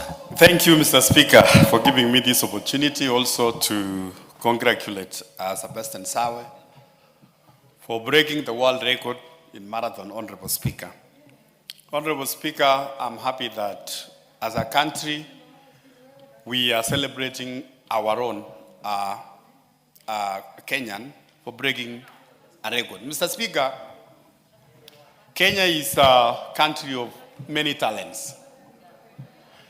It is only, Mr. Speaker, that we have not taken sports and the talent nurturing as a serious issue, Honorable Speaker. Mr. Speaker, in the last Olympics, Botswana actually won the gold medal in 4x400 meters. And the whole country, they declared a holiday for almost a whole 1 week, Honorable Speaker, because it was a big achievement for their country. And sometimes, Honorable Speaker, Kenya, if you look at the side of the Rift Valley, the athletes, they are doing very well. If you look at the western part of our country, the Nyanza, the western, in terms of football, Honorable Speaker, they are the best. But sometimes you get that you have, when you go to these slums, sometimes, Honorable Speaker, my kids, I attend when my kids are playing in Moi Educational Center and they are playing with some other schools around. If you see those young boys from slums when they are playing football, Honorable Speaker, and then you try to understand, how comes that these young people, they are not scored anywhere? These are very good talents, Honorable Speaker, if they are, you know, if we nurture them and if we put our resources, Mr. Speaker, we can actually get the best footballers in this country. Mr. Speaker, if you go to the site of like the Turkana, the Turkana, Mr. Speaker, the basketballers, you will find that some who are outside the country, they have gone and they are excelling. Mr. Speaker, we need to put resources. But now, Honorable Speaker, today probably the budget estimates, the Treasury is going to maybe bring the budget estimates to Parliament probably before the end of today. But if you look at the budget allocated for sports, it's very, very little, Mr. Speaker. We cannot develop these talents without putting resources into it. So as we celebrate Sawe this afternoon, honorable members, we need to make sure that we put resources in the Ministry of Sports for them to, you know, have those academies, Honorable Speaker, and have those talent centers, Mr. Speaker. So I want to join other Kenyans, I want to join the President to congratulate Sawe and congratulate other Kenyans. Last week, Honorable Speaker, in Kipchoge Classic in Nyayo Stadium, I saw there were so many Kenyans, they came, and they were celebrating the 100-meter champion. It's called Mr.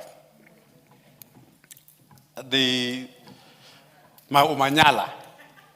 Mr. Omanyala, Mr. Speaker, 9.96. And he was the best in the whole country because I was near there, Honorable Speaker, Kenyan celebrating Omanyala, 9.96. So we want to celebrate all our athletes, all our young talents, and please, I want to ask this House, Honorable Speaker, let us put more resources on sports so that we develop our young people. Thank you, Mr. Speaker. The Honorable Stephen Mule. Thank you very much, Mr. Speaker, for this opportunity. I want, on onset, on behalf of our Committee of Sports, Culture, and Heritage, and also on behalf of the people of Matungulu and the larger Kamba Nation, to congratulate our brother Sebastian Sawe for putting our flag in the most highest part of this world. I believe should be Mount Everest. Because, Mr. Speaker, I was watching that race and I tried to flip off several channels, BBC, Al Jazeera, Chinese, CNN, and others, including the locals. And our flag, Kenyan flag, was all over. It is important, Mr. Speaker, to say that as a member of Sports Committee, we have tried our level best with the limited resources to allocate several resources of money or substantial amount of money to build sports academies and put up some stadiums. Mr. Speaker, the truth of the matter is that if this country we want to tap all the talents like Sawe, we must have at least a sports academy in every constituency, Mr. Speaker. Sport Academy is a small institution which nurtures talent of all kinds. The prototype of the Sports Academy we proposed as a committee carries all manner of sports and identification of sports in this country. And it's the high time, as the House and the budget comes through, we will be proposing as a committee to make sure that at least every constituency has a sport academy, because that is the only way we should be able to tap this talent. Secondly, I want to thank Sawe. That resilience, that endurance at the age of 30 to win such a momentous recognition worldwide as the first man to run under 2 hours in marathon teaches our young people a lot of issues. Young people, they want to make sure that they get all the best at the earliest possible. But we also need to teach them, they need to be resilient like Sawe and be persistent, and the right time at the right hour, they will conquer the world. So we want to say congratulations to Sawe for raising our flag very high. I will be looking forward probably to invite him as a committee. I know my Mheshimiwa Wako, we are together in that committee, to have dinner with him, at least as a committee for sports, also to celebrate the icon to show that the members of the sports committee and this house, we are together with him, and I believe it will go far. Kudos Sawe, kudos Kenya, Kenya fly high, and the Kenyan flag continue flying up to the top of Mount Everest. Thank you, Mr. Speaker. Lastly, the Honorable Mwashaku. Asante Mheshimiwa Spika kwa kunipa nafasi ili nikaweze kuchangia maneno haya ambayo tunaongea sana, ambayo sifa nzuri ya nchi imeletwa na mmoja wetu Mkenya mwenzetu Sebastian Sawe kwa kushinda mbio zile ambazo ilisemekana kwamba ni ngumu sana kushinda chini ya masaa mawili. Lakini Sawe ametuonyesha kwamba no human is limited, as they do say. Ya kwamba ukiweka nia na ukiweka bidii, basi hakuna kile ambacho kinaweza zuilika. Mheshimiwa Spika, Mheshimiwa Spika, huyu Sawe ameleta sifa kocho za Kenya duniani kote. Mimi nimepata simu, Mheshimiwa Spika, kutoka kwa rafiki yangu mmoja, tulikutana kule London, mzungu, akiniambia kwamba kwani hii Kenya mna raha kiasi gani kwamba mmoja wenu anaweza shinda na kuvunja rekodi ya dunia kiasi hicho. Mheshimiwa Spika, tunapoleta sifa nyingi nchini kupitia kwa wakimbiaji wetu, sisi ni vizuri sasa kama viongozi na kama nchi tuweze kutathmini, je, kile ambacho Sawa amefanya. Nashukuru kwa sababu rais ameweza kumuenzi, kumtunza. Na nashukuru kwamba sisi sote hapa tumeshikana kama bunge la taifa kumuenzi na kumsifu na kumpea kongole Bwana Sawe. Lakini ni vyema tujue basi kwamba wanapoleta sifa nyingi hivi nchini, tujihadhari sana tusije tukaharibu tena sifa ya nchi yetu. Mheshimiwa Spika, ingekuwa vyema hata sasa napoenda wakati wa uchaguzi, tuna mvutano hapa na pale, kuna mashindano ya siasa, lakini wakati hata nafikiria pengine wakati tunapofika, wakati joto la siasa linapanda sana, Mheshimiwa Spika, ni vizuri hawa wakimbiaji wetu ambao wameleta sifa nyingi nchini, tuwaweke mahali wao wakija hata kutuzungumzia sisi. Manake pia sisi tunawaharibia majina kule nje. Mheshimiwa Spika, ni makosa sana. Sisi badala tulete Wakenya wetu pamoja vile tunavyoletwa na hawa wana michezo wetu. Manake leo tunaongea Mheshimiwa Sawa kuhusu huyu mkimbiaji, hatuulizi ama sote tunasikia tuna furaha, uzalendo mkubwa ambao tunaonyesha kwamba mmoja wetu ameweza kuvunja rekodi ya dunia. Ingekuwa hivyo ndivyo tunavyohisi hata wakati tunapofanya siasa, Mheshimiwa Spika, kwamba siasa zetu zisiwe za kutugawanya, siasa zetu ziwe za kutuunganisha, siasa zetu ziwe za kuleta sifa na raha na kufurahia kama wananchi wa Kenya. Mheshimiwa Spika, Mheshimiwa Spika, itakuwa muhimu sana hawa wakimbiaji wetu na wana michezo wetu ambao wanaleta sifa nchini, tuweze kuwatafuta, tuweze kuwaleta wakati ambapo sisi tuna uhasama wetu wa kisiasa. Tujue kwamba kuna watu ambao hawataki sisi tukagombane kama wanasiasa. Wawe kama tuwaweke juu kidogo hata tuliko sisi. Manake sisi ndio wetu waheshimiwa, lakini waheshimiwa wa dhati ni hawa wakimbiaji ambao wanaleta sifa nchini. Waheshimiwa wa dhati ambao ni wazalendo wakubwa na hawa ambao wanaleta sifa kwa bidii zao ambazo sisi wengine hatujachangia. Hakuna mmoja wetu hapa anasifu leo kwamba amechangia bidii ama amechangia kumweka Sawe mahali amefika. Lakini tunafurahia uzuri wao. So sisi kama wanasiasa niombe tu, wacha tujifunze kwa wakimbiaji na wana michezo wetu, kwa manake wao ndio wameleta sifa za kweli, sifa za kukuza nchi yetu. Mwisho, Mheshimiwa Spika, kabla nikae, watu wengi wametaja mambo ya Uasin Gishu, wamesema pale Iten kuna facilities ama kuna facilities za wakimbiaji ambazo zimebobea. Mheshimiwa Spika, nataka niwaambie Wakenya kwamba kule Taita Taveta, ile hali ya hewa iliyoko kule Iten, ile hali ya anga iliyoko kule Iten inafanana kamili 100% na hali ya hewa iliyoko kule Undanyi na mahali kunaitwa Ngerenyi kule Taita Taveta. Mheshimiwa Spika, kule Ngerenyi, Mheshimiwa Spika, wale wakimbiaji wanaokimbia kule Uasin Gishu ambao wana train pale Uasin Gishu, wengi wao wamekuja pale Taita Taveta kuja kufanya train, manake ile altitude ya pale na ile hali ya hewa pale inalingana kamili na ile ya kwao. Kwa hivyo Mheshimiwa Spika, niombe tu nchi hii ya Kenya,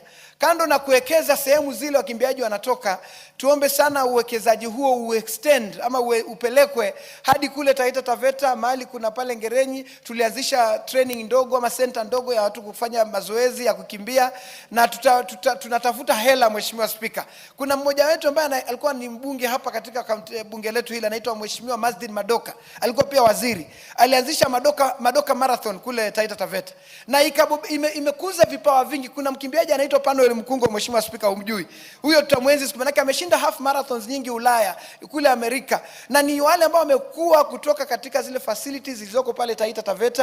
Na kwa hivyo niombe sana bunge hili la kitaifa, tunapojadili budget ambayo inakuja kesho, leo nafikiri estimates zimefika bungeni, kwamba tutatafuta pesa, tuwekeze pesa ya kutosha, tukajenge training center ya ukimbia athletics pale Ngerenyi. Tunahitaji kama milioni 150, Mheshimiwa Spika. Kwa hivyo nitakuja na mswada huo wa kubadilisha, ili pesa hizo zitafutwe ndani ya bunge hili, tujenge proper training facilities Taita Taveta pale Ngerenyi, ili vipawa hivi vinapokuzwa Uasin Gishu, pia pale Taita Taveta tukuze vya Taita Taveta, na Kenya nzima tukuze vipawa na nchi ifanikiwe. Asante Mheshimiwa Spika. The Honorable Karoli Omonde in 2 minutes. Honorable Speaker, just give me a little more. You know, I'm the only one in this house who still runs half a marathon every 3 days and a full marathon every quarter. So I know the pain. Honorable Speaker, I'm very happy to pay tribute to Sebastian Sawe on setting a world record, what is called sub-2-hour or subhuman record of 1 hour, 59 minutes, 30 seconds at the London Marathon. I don't know whether the name Sebastian has something special for athletes or athletics, because there was also the famous Sebastian Coe, who set about 9 world records and won 4 Olympic golds. But as we recognize Sebastian Sawe, let us also remember Ruth Chepngetich, who also set up a women's world record at the Chicago Marathon in 2024. A time of 2 hours, 9 minutes, and 56 seconds. Honorable Speaker, there have been other great athletes, Kelvin Kiptum, Haile Gebrselassie, not from here, the lady Asefa from Ethiopia as well. But remarkably, Moses Kiptanui, many may not remember him, but Moses Kiptanui is one of those who made it to the center page of Time magazine as the fittest man in the world in 1992. We have had the great Paul Tergat, who once told me, only a poor man can do athletics because of the pain associated with it.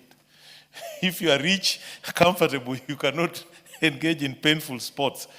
And of course, our very own Eliud Kipchoge, who also did the first subhuman or sub 1 hour at the Ineos self-competition in Vienna in 2019 at the age of 35.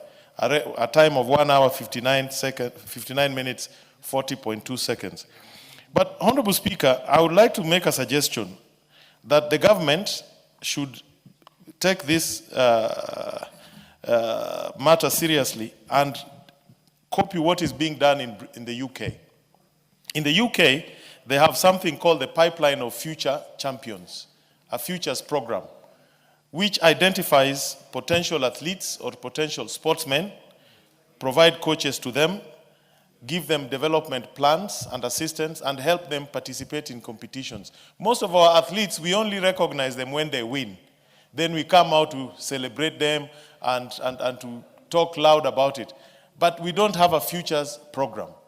And as a member of the sports committee, we have actually recommended that. We have also, last 2 weeks ago, I chaired a meeting of the sports committee where we were considering a bill by one of our colleagues, Honorable Cynthia Muge. Actually, part of that bill is supposed to create a honors roll with an award scheme for world record holders. And I think when Honorable Cynthia Muge's bill comes to the floor of the House, we will all come up and support it so that we would not wait for the president to give any honors or any awards to anybody who sets a world record. That is the gist of Honorable Cynthia Muge's bill, that we should have a honors roll recognized for any Kenyan who sets a world record, whether it is hugging over a tree, whether it is the longest kiss in the world, any world record. Yeah, but I can tell you there's nothing as tough and as painful as running. I do it every 3 days. I'll be doing 21 kilometers on Saturday, and I can assure you, at my age, the recovery is not that easy, but we do it. So congratulations to Sebastian Sawe. Thank you very much, Honorable Speaker. The Honorable Jane Kagiri, do you agree that would be the last honorable members? Yeah, so that we all salute at once. Thank you, Honorable Speaker, for giving me an opportunity to congratulate Sebastian Sawe for a job well done, Honorable Speaker. Honorable Speaker, known to many in this House, in my high school days I was a marathoner, and don't look at me differently because I used to do it very well. So, Honorable Speaker, I stand to congratulate my counterpart who has done a very good job. On more serious matters, Honorable Speaker, I believe the win by Sebastian Sawe and the breaking of a record should be a great inspiration to the young people of our country. That means hard work, a lot of talent, and commitment can deliver very good results as we saw them. Honorable Speaker, I would also want to add that I must appreciate what the current government, our Kenya Kwanza government, is doing is in an effort to support our young people in this country. The creation and the construction of stadiums around this country is going to support many young people, and my word to each and every person who feels that they have a talent in sports is to get out there, practice, perform, and at the end of the day, that could be an economic activity and something that would actually empower them to the end. Honorable Speaker, I must conclude by saying, being a staunch Arsenal fan, disappointed at the moment. The Honorable Ngeleche, what is...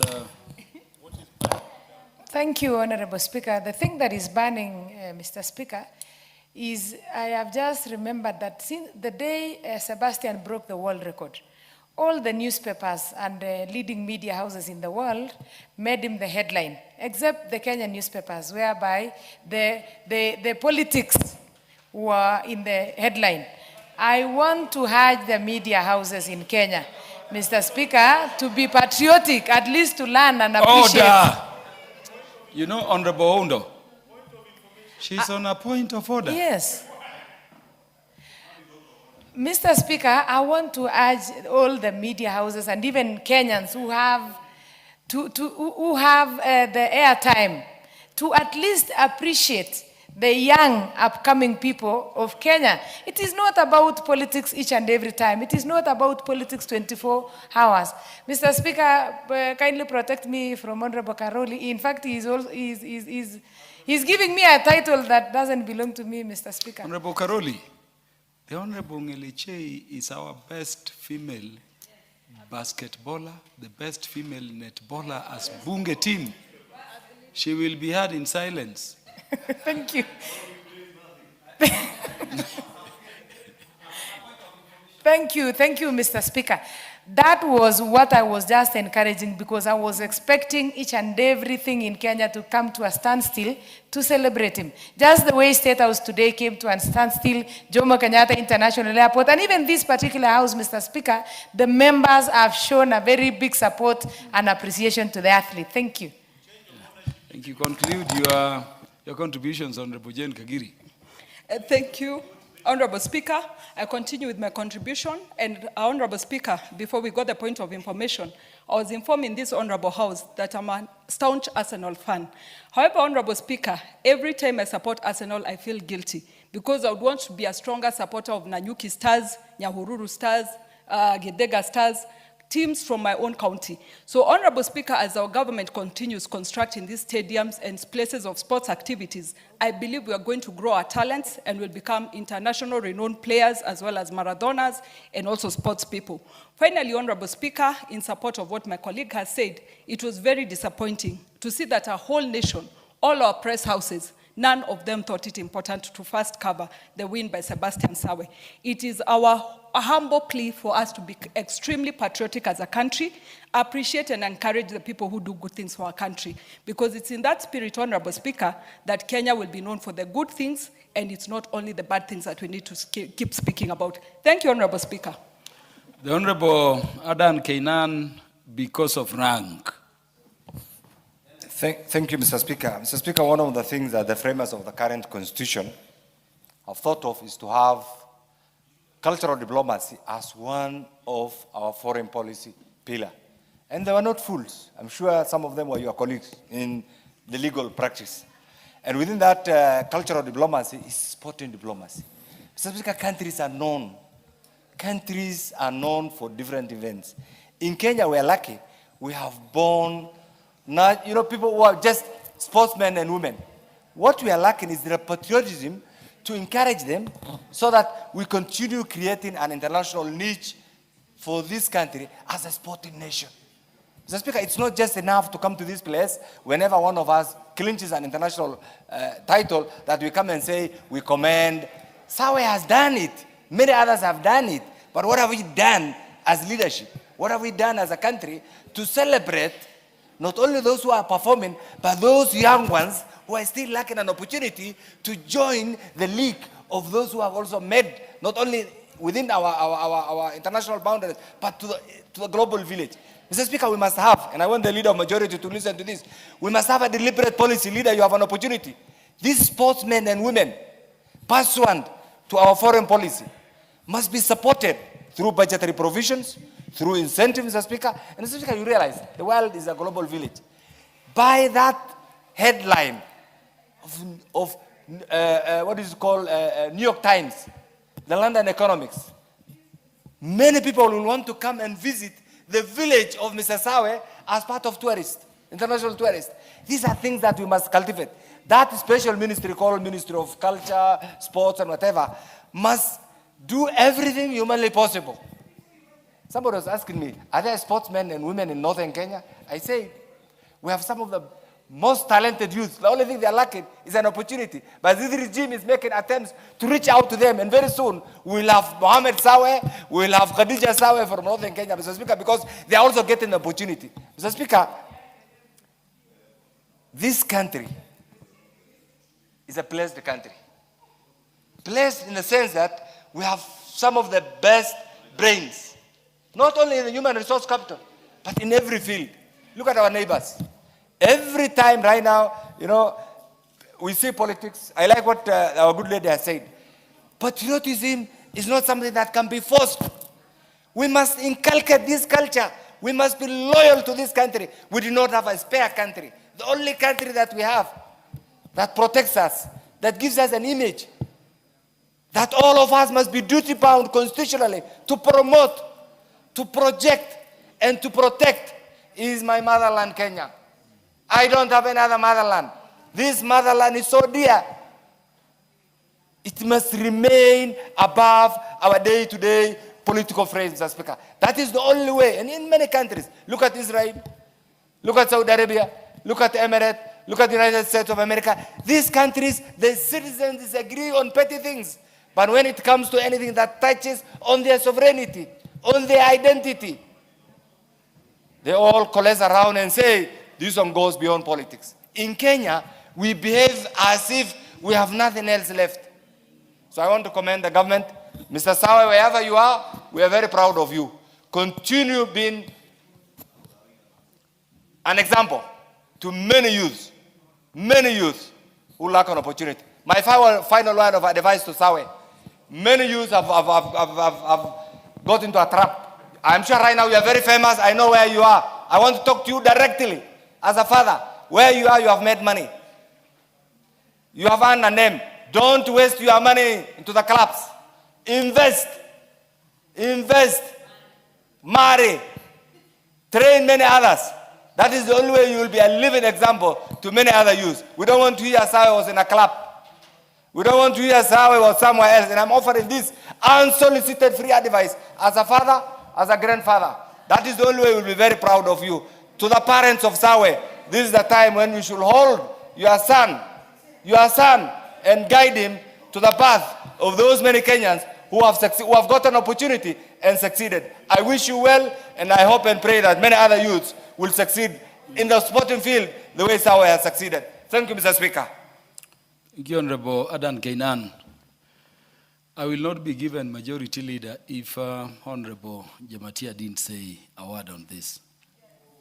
Please, you are recognized to celebrate Sebastian Sawe.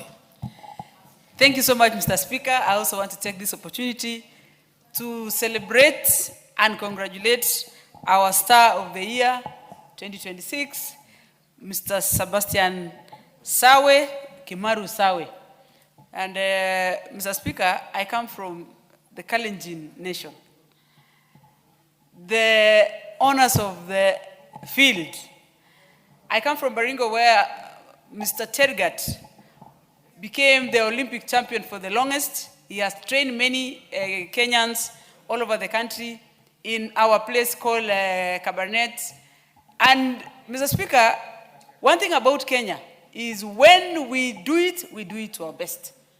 I also want to say that the ministry should take this advantage and recreate back most of the sportsmen and women. We need to be celebrating them. It reminds me during the Moist time when we were very young pupils in our primaries, when we used to listen to national patriotic songs that reminded us every day about our country. When you talk about agriculture, we used to have very good songs like Kilimo. When we talk about sports, we used to have songs that remind us that every time we are Kenyans, and Kenya is the only place that we belong. I want to take this opportunity also to congratulate other sportsmen and women, not forgetting Mr. Kipchoge, who is the recent older until Sebastian broke it. Because for Kenya, the name and the anthem to be sung everywhere, we have to glorify and congratulate them every day. Mr. Speaker, I want to believe that if Kenyans and young Kenyans are given the opportunity, they can do marvelous and they can do miraculously better. And we will have more Sebastians and more people breaking the records, and we will also have a lot of opportunity to sell this country through sports tourism and build this country and create better society through sports, because nothing beats sports. And thank you, Mr. Speaker, for the opportunity.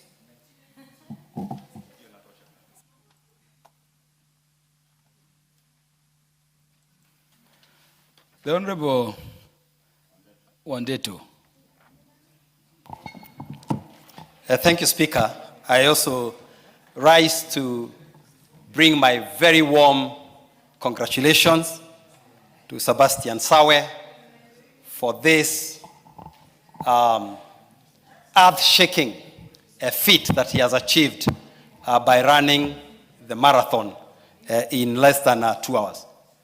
Mr. Speaker, just to remind ourselves, modern marathons debuted in 1896 in the Olympics. And Mr. Speaker, at that time, a gentleman by the name of Spyridon Lewis ran the marathon in 2 hours and 58 minutes and broke, that was the world record that time. And Mr. Speaker, you can see in about 130 years, the human race has managed to erase a whole 1 hour of the marathon mark. the sub 2 hour mark seemed an impossibility for the last 40 or 50 years until Eliud Kipchoge did it, though in a slightly assisted manner. Now, for Sebastian Sawe to do it on a normal course, this is actually a very, very historic moment. And it is no wonder that this has been celebrated the world over. And I agree with those ones who have said that maybe as a country we did not celebrate him as much as we should have. Unfortunately, and I wish Jane Kagiri was here and Gereshei is still here, I can inform them the only reason that our newspapers never put Sebastian Sawe in the headline is because politics is our national sport. So we always put that in the headline. That is the national sport of Kenya. That is what we all play. But Mr. Speaker, we have to do more for our sportsmen as a country. We have to reward them better. We have to provide more and more training facilities. And we indeed have to also work on grassroots sports in this country. It is sad, Mr. Speaker, that this House, the members of Parliament, we lost the CDF kit that was going to, to support sport. And that has actually compromised grassroots sport, be it football, be it netball, be it the basketball that the Honorable Gereshei plays, and even athletics at that, grassroots support. And maybe this is something, Mr. Speaker, that needs to be relooked at, because as soon as this money went to the governors, we are not seeing any sporting activities happening, at the grassroots level. Once the 2% that we used to have, for CDF was removed. But Mr. Speaker, having said that and having talked about facilities, again, as a country, we must build facilities with sincerity. Sometimes we are doing stadiums, not because we want to promote local sport, but because we are looking for opportunities, for rent seeking. For example, we all know that, for example, the Talanta Stadium is a project whose ROI is very, very questionable. So again, let us build stadiums with the right intention, not just to make money or for deals, but indeed to promote sport. And we have to invest more on athletics, we have to invest more on football, we have to invest more and more, indeed, in any other sport. So I rise to support and congratulate the young man. May he continue rising. I hope he can even do better. And may he be an example to very many other Kenyans that aspire, to join the Hall of Fame, for their country, for themselves, for the name, because it is possible. Thank you very much, Mr. Speaker. The Honorable Kimani Kuria, lastly. Honorable Speaker, I also want to take this opportunity to congratulate this very young man, 31 years of age and such a great marathoner. He's now being referred to as the greatest marathoner of all times. And I think this is a special message to many young people across the Republic, that it is possible to do something, it is possible to succeed, it is possible to achieve whichever thing that you put your mind into. And this young man is such an example. He doesn't come from a big family. He doesn't come from the traditionally running communities. He comes, but with his dedication, he has made really Kenya proud. And the same way we are saying that we are taking this time to congratulate this young man, is a high time that we also take time to celebrate the great country that we do have. Honorable Speaker, I know sometimes they have had difficult times, sometimes there are issues and may not be working well, Honorable Speaker, but you have a great people called the people of Kenya. We have a great country, and it's important that we celebrate that among ourselves every time, Honorable Speaker. In my constitution, Honorable Speaker, we sponsor a football tournament every year for grannies, this for ladies who are above 60 years of age. And Honorable Speaker, when we did this in December, I was surprised. I thought I am fit. But we got grandmothers who are 70 and 80 playing very serious soccer, Honorable Speaker. And I think it's very important that we continuously encourage everyone across the country to remain fit, to be athletic, to be sporty. I also even want to encourage my leader of majority party here, the Honorable Kimani Shongwa, to start participating in some sports like running, or football, or netball. But Honorable Speaker, the other day when His Excellency the President mentioned something near that, some people took offense, and they had not been named, but I don't know why they took offense, Honorable Speaker. And secondly is congratulate the Kenya Kwanza administration for the stadia that are being built across the country, Honorable Speaker. If you fly through the Talanta International Stadium here, Raila Odinga International Stadium here, Honorable Speaker, if you go to the one in Kitui, you go to the one in Nakuru, Afraha Stadium, even the one in Kisii, the one in Kisumu, the one in I think in Wajir, across the country, Honorable Speaker. And this is where we say the development does not need to be a favor. We need to develop our country equitably, Honorable Speaker, so that every Kenyan can feel the responsibility, can find joy of being a Kenyan, Honorable Speaker. I want to congratulate again His Excellency the President and this administration for the many stadia that they are building across the country. Thank you, Honorable Speaker. Honorable members, the Speaker joins you in registering his congratulations to Sebastian Sawe. You've seen for once, whether in opposition, whether on the minority side, whether on the majority side, whatever region we are coming from, whatever political parties we represent, we are all standing in unison to celebrate this great man. This is a legend made, and so is the unifying effect of sports. You've also seen for the very first time, Dr. Wilberforce Oundo has appreciated the president for the investment the government is making in the area of sports. And he did this stadia across the country.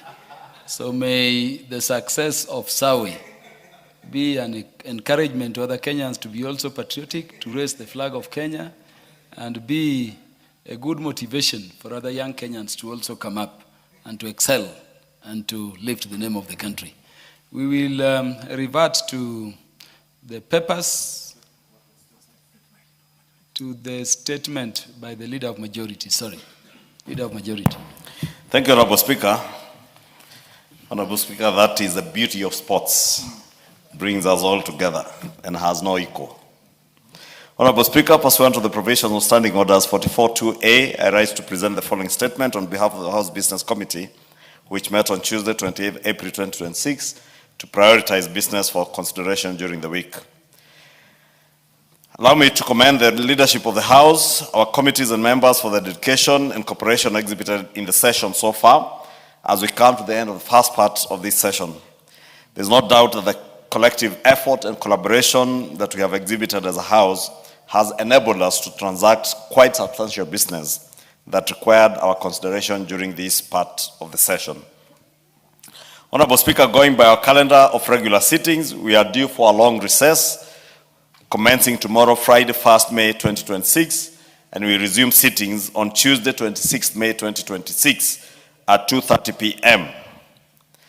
As we take a well-deserved break, it is worth noting that this recess will be a busy period since the House still awaits reports by committees on various business referred to them for consideration. Notably, Honorable Speaker, departmental committees and the Budget and Appropriation Committee will utilize this recess period to engage ministries, departments, and agencies, and indeed the public on the budget estimates for the financial year 2026-2027. Additionally, there are various matters relating to bills, treaties, approval hearings of nominees, inquiries, and responses to statements still pending before various committees. I therefore want to urge the relevant committees to ensure that all these matters are concluded during this recess and reports tabled upon resumption of sittings.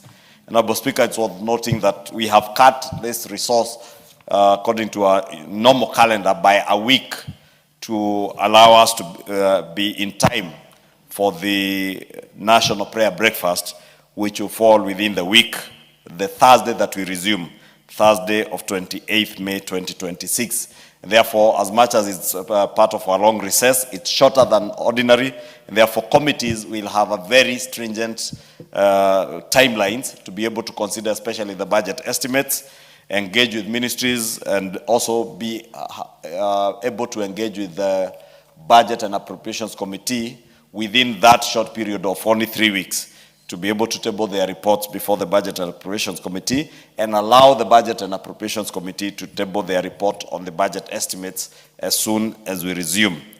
That notwithstanding, the various reports, as I've said, that are pending before the committees, which we do expect in the House Business Committee, that committees will be able to table on resumption from this 3 weeks recess. Honorable Speaker, when the House resumes on the 26th of May, it is expected to consider the following business, some of which are listed in today's order paper. One is Committee of the Whole House on the Fisheries Management and Development Bill of 2023 and the Quality Healthcare and Patient Safety Bill of 2025. Two is the second reading of the Public Finance Management Amendment Bill of 2025, the Plant Protection Bill, National Assembly Bill number Bill of 2025, 3, the Competition Amendment Bill of 2026, and 4, the Kenya Judiciary Academy Bill of 2025. 3 is the report on inspection visit to the East African Science and Technology Commission in Rwanda and the East African Health Research Commission in Burundi. 4 is reports of the Kenyan delegation to the 151st Assembly of the Interparliamentary Union, IPU, and related meetings. 5 is the second report on the status of reports on petitions and resolutions, and 6 is the report on the inspection visits to 14 special needs schools in specified counties.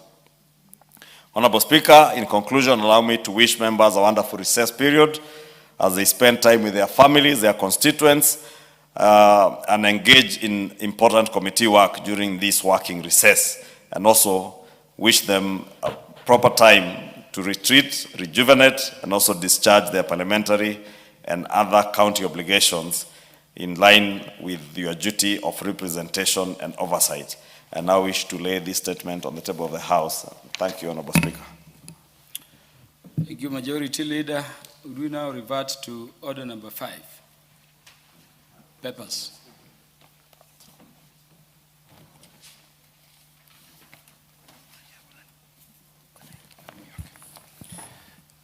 Order number 5, papers.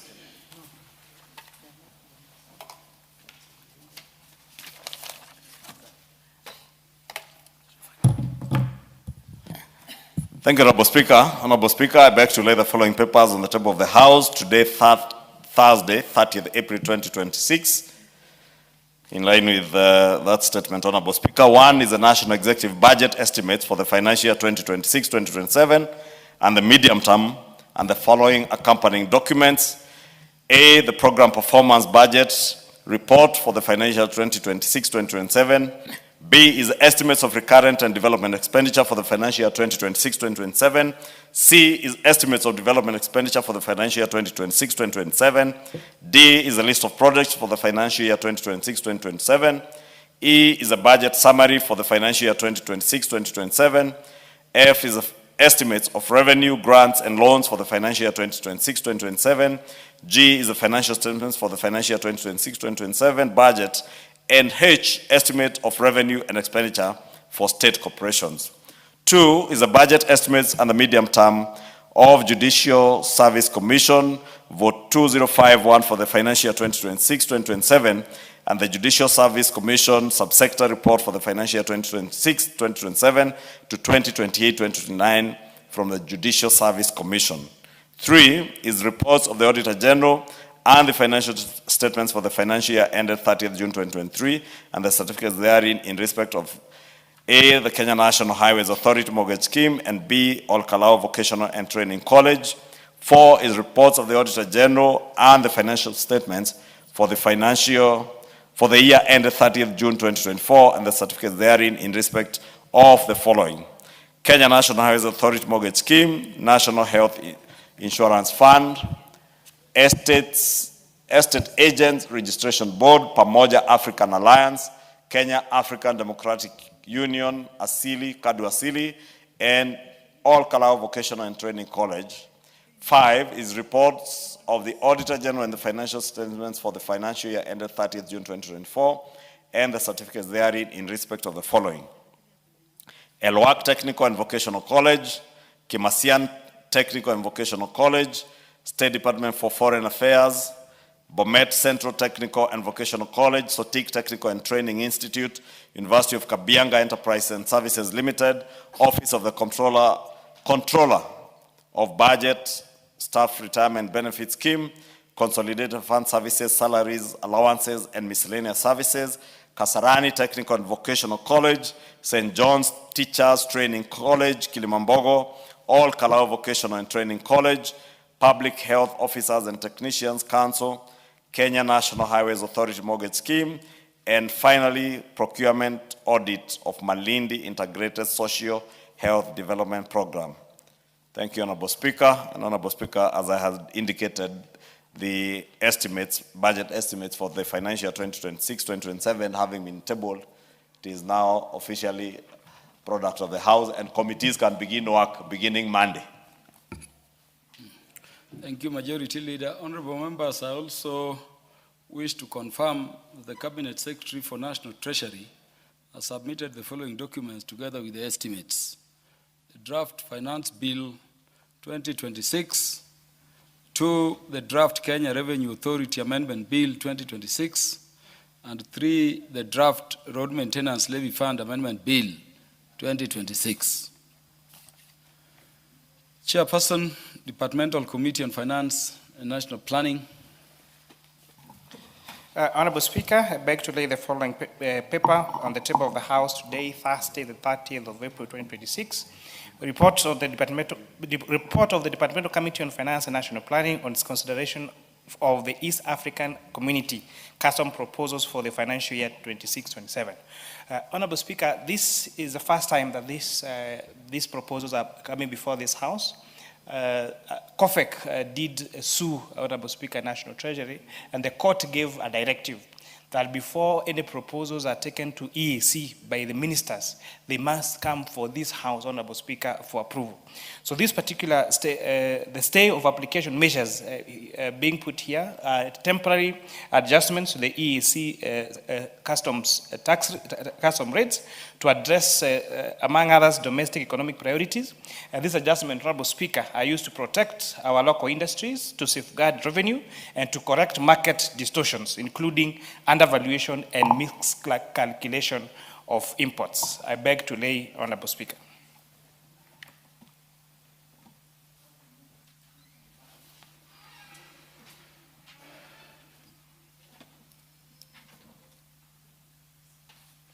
Next order.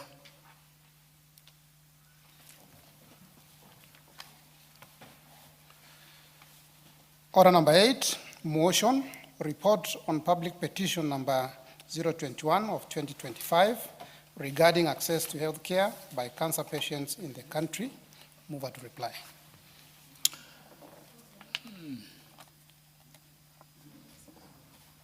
We don't have the chair of the departmental committee on health because of the importance of this particular motion. The reply will stand deferred to a future date. Next order. Order number 9, motion, report on the consideration of the copyright consolidated music and audio visual works tariffs 2026. Chairperson, Committee on Delegated Legislation. Again, the chairperson is engaged on other parliamentary duties within the... Oh, we have Honorable Charles Onchoke. Yeah. You have the delegation to move. I do, Honorable Speaker.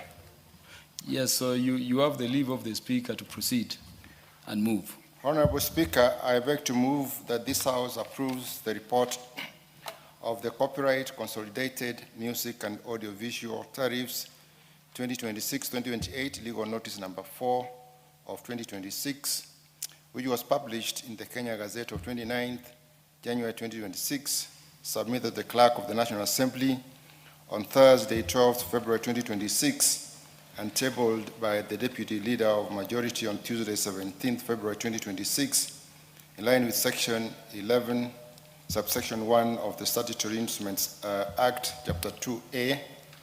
The proposed tariffs were subsequently referred to the Committee on Delegated Legislation for scrutiny in accordance with Standing Order number 210. Honorable Speaker, the Honorable Charles Onchoke yeah. just moved by way of reading the motion as drawn in the order paper before you elaborate or highlight the contents of the motion. Very well, Honorable Speaker. I move the motion for the report on the report on the consultation. No, maybe just start at I beg to move that. I beg to move that the House adopts the report of the Committee on Delegated Legislation on its consideration of the copyright consolidated music and audiovisual works, tariffs 2026, laid on the table of the House on Wednesday, 29th April 2026, and pursuant to the provisions of Section 18 of the Statutory Instruments Act, Chapter 2A, and Standing Order 2210 4B, this House approves the copyright consolidated music and audiovisual works, tariffs published as legal notice number 4 of 2026, subject to the annulment of the following provisions in the schedule of the regulations. 1. The tariff item number CMT 17 relating to hairdressing salons, spas, car wash, barber shops, retail shops, and similar establishments. And 2, the tariff item number CMT 2022 relating to the political events, campaigns, launch parties, unveiling candidates and manifestos.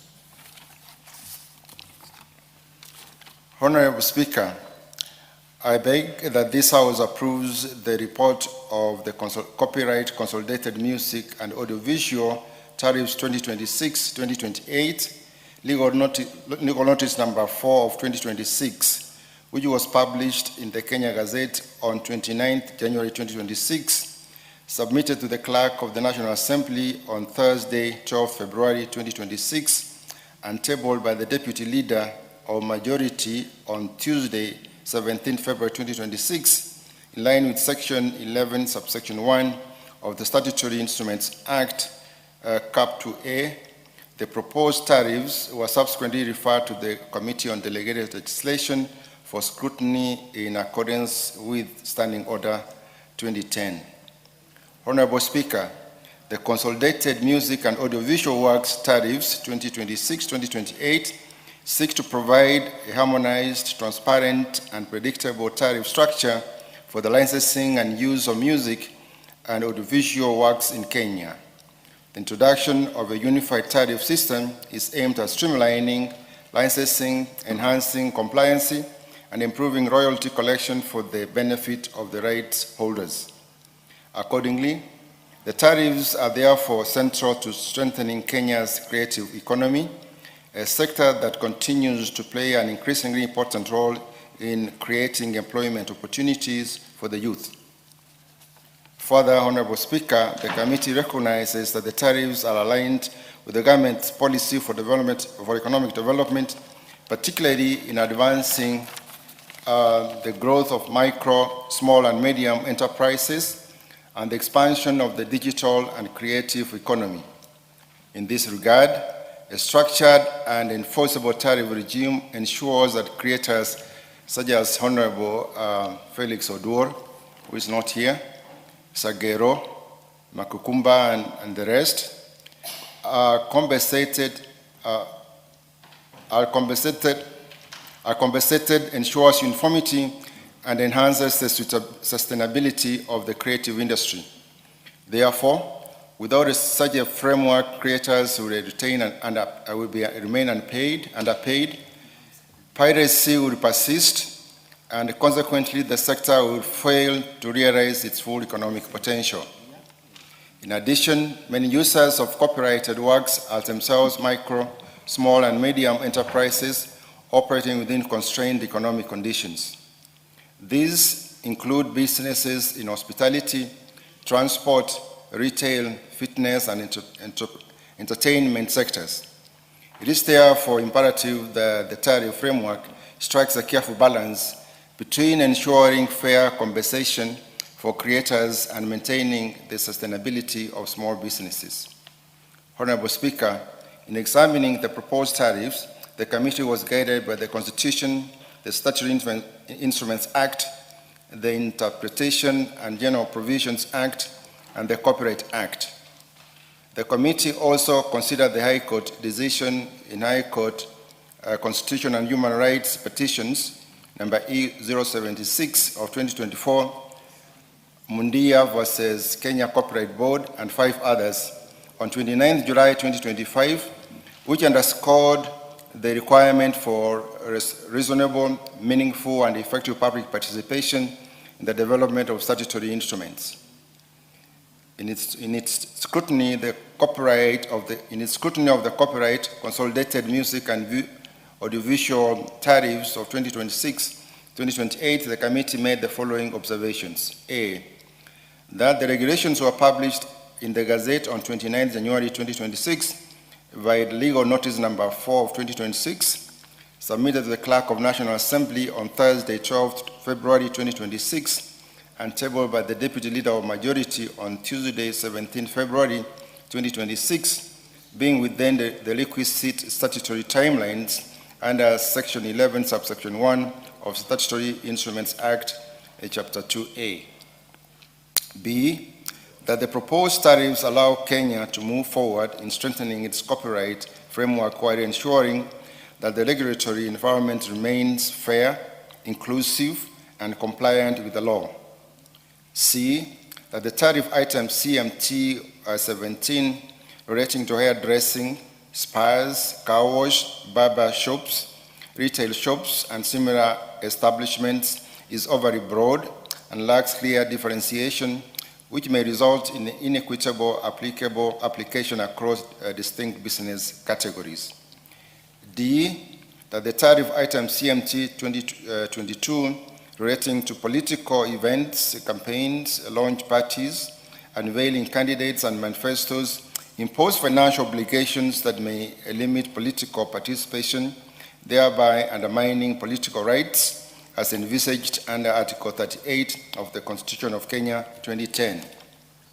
Honorable Speaker, having examined the copyright consolidated music and audiovisual tariffs 2026-2028 against the Constitution, the Interpretations and the General Provisions Act, Cap 2, the Statutory Instruments Act, Cap 2A, and the Copyright Act, Cap 130, the committee, pursuant to Standing Order 210-4B, recommends that the House approves the copyright consolidated music and audiovisual tariffs 2026-2028, legal notice number 4 of 2026, subject to amendment of the regulations and annulment of the following provisions in the schedule to the regulations. A, the classification on tariff item CMT 17 relating to hairdressing, spas, car wash, barber shops, retail shops, and similar establishments. B, the tariff item CMT 2022 relating to political events, campaigns, launch parties, unveiling candidates and manifestos. Honorable Speaker, the committee wishes to express its gratitude to the Office of the Speaker and the Office of the Clerk for the unwavering support accorded the committee during the discharge of its oversight mandate.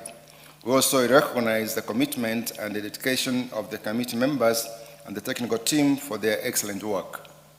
On behalf of the members of the Committee on Delegated Legislation and pursuant to Standing Order 210, it's my distinct honor and duty to table and move adoption of the report of the Committee on Delegated Legislation on the consideration of the copyright consolidated music and audiovisual tariffs 2026-2028, legal notice number 4 of 2026. I beg to move, Honorable Speaker. And now I call upon Honorable Geoffrey Wandeto to second. The Honorable Geoffrey Wandeto, please second. Honorable Speaker, I rise to second that this House approves the report of the Copyright Consolidated Music and Audiovisual Tariffs 2026 to 2028, legal notice number 4 of 2026, Firstly, I wish to commend the chairperson and members of the committee for a thorough and legally sound review of the regulations. The report before this House reflects a careful appreciation of both the constitutional and economic dimensions of copyright regulation in Kenya. And Honorable Speaker, with those few remarks, I second the motion and I second the report and urge that this House adopts the report and recommendations of the committee. Thank you.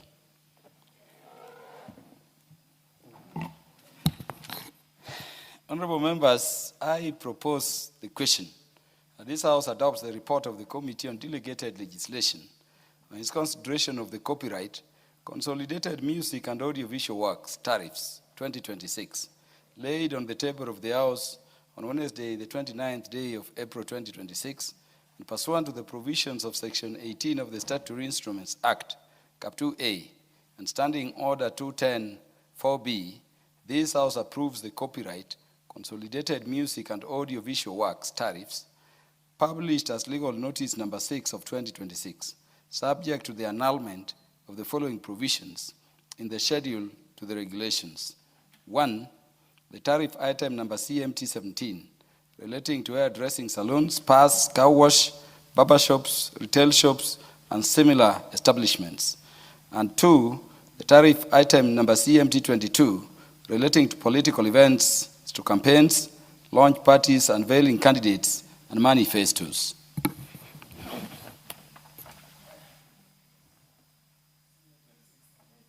The Honorable Oundo, you want to contribute to this? The Honorable Naomi Wako? Yeah, another motion.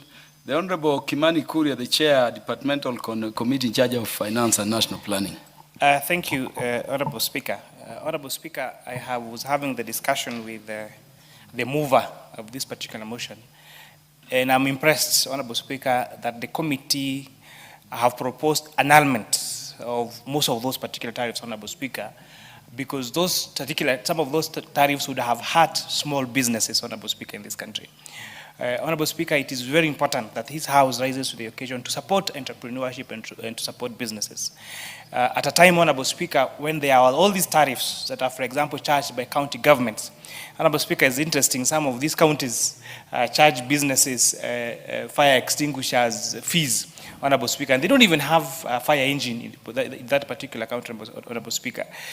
Sometimes they also charge the fire engine tariff, Honorable Speaker, but when there is a fire, there is no truck that is available, Honorable Speaker, to put off those fires, Honorable Speaker. So I want to congratulate this committee, Honorable Speaker, because they have annulled a removal of most of these tariffs, Honorable Speaker. It has become a house that supports small businesses. When we say we are doing bottom-up transformation agenda, Honorable Speaker, this is one of the ways, making sure that the small businesses are supported from down there, whether it is the barber shops, whether it is the car wash businesses, whether it is salons, Honorable Speaker, and also most importantly, it is good that this committee has also recommended that fees that are supposed to be for political parties, Honorable Speaker, be removed.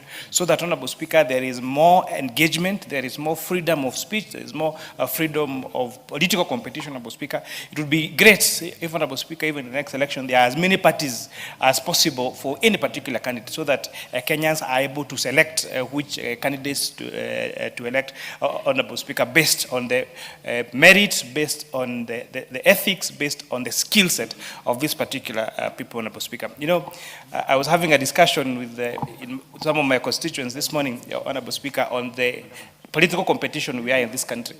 And I was telling them, there is nothing wrong, whether it is people saying whatever political affiliations they belong to. That is the beauty of our constitution. What is wrong, Honorable Speaker, is when now people are not given the freedom to support the candidate of their choice. So if Honorable Wandeto is on the one-term movement, Honorable Speaker, it's okay to be there, and I know he's going to change his position very soon, and also allow us of the two-term movement, Honorable Speaker, to be a two-term movement comfortably, because that is the freedom of speech that we need to have, Honorable Speaker. The people, when they go to vote, will vote for their leaders. And Honorable Speaker, some of for example, the people from the mountain are facing a very difficult time. Because, Mr. Speaker, they have been told that there is only one person who will decide who gets elected and who does not. And that is really against the tenets of our constitution, because the power to vote, the power to choose the leaders belong to the people of Kenya.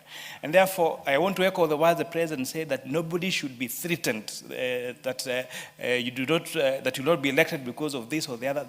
Our constitution is very, very clear that the people shall elect their representatives. So whichever political parties that we belong to, I want to urge all of us, let us compete on ideas, let us compete on ideologies. Whichever side of the divide you belong to, it is their democratic right to be there, and therefore there is no even need for any acrimony. In any case, Honorable Speaker, you know, when people wake up to vote, and the people have not slept in the same house, but they all wake up and go and vote for Honorable Wako, all of them.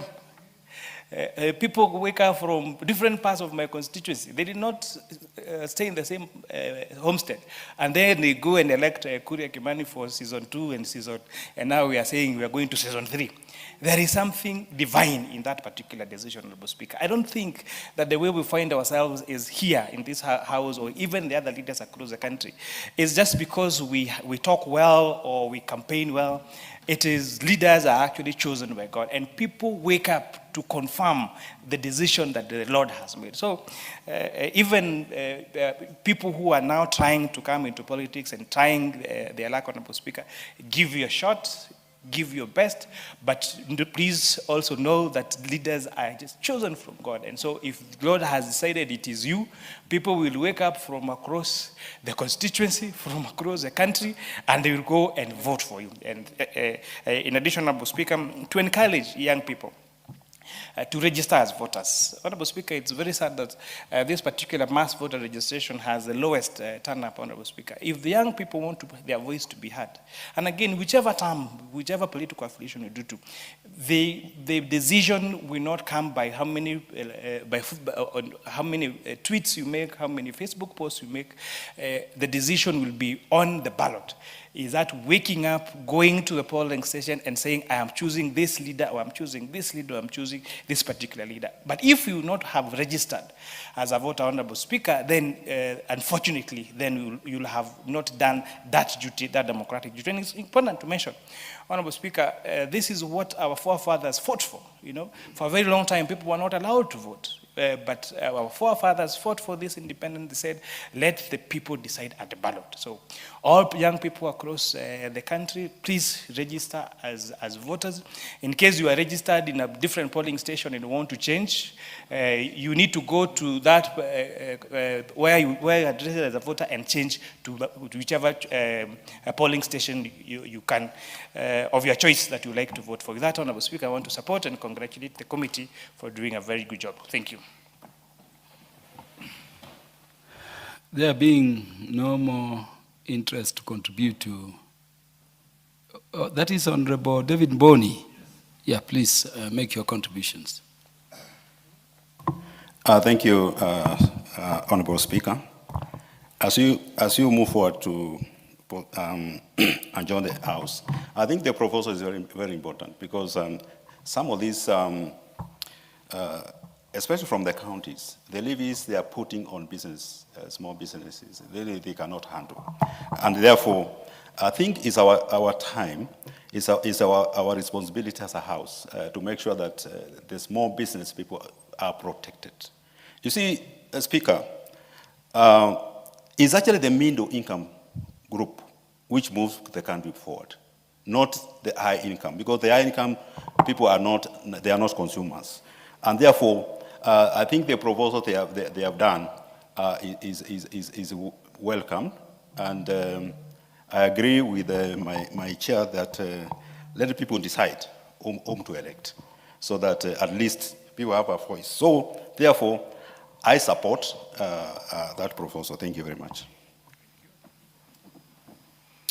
The effect of what the Committee on Delegated Legislation has proposed in this report is that performance of music copyright in both audio and visual forms will be chargeable under the Act, except for situations where they are used in hairdressing, salons, spas, car wash, barber shops, retail shops, and in political events, campaigns, launch parties, unveiling candidates, and manifestos. There being no more interests by members to contribute, the report being clear, the mover is called upon to reply now.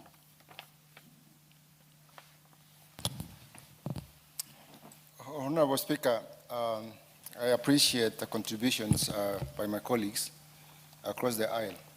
Indeed, we have noted in this country and in my committee that a lot of agencies are coming with the view of wanting to raise the rates and fees, which makes business very expensive to do in this country. So as a way, one of the ways to encourage businesses and investors in this country, generally speaking, particularly for the small businesses, is that the taxation, all these rates and charges are reasonable, they are affordable, so that they can be able to carry on business without a lot of problems, particularly from the government that's supposed to be putting in place an environment that is enabling, that is good for doing business and promoting the economy, and also taking care of issues like unemployment, particularly for the young people in this country. With those few remarks, Honorable Speaker, I reply. Honorable members, it's now time that I put question to this motion.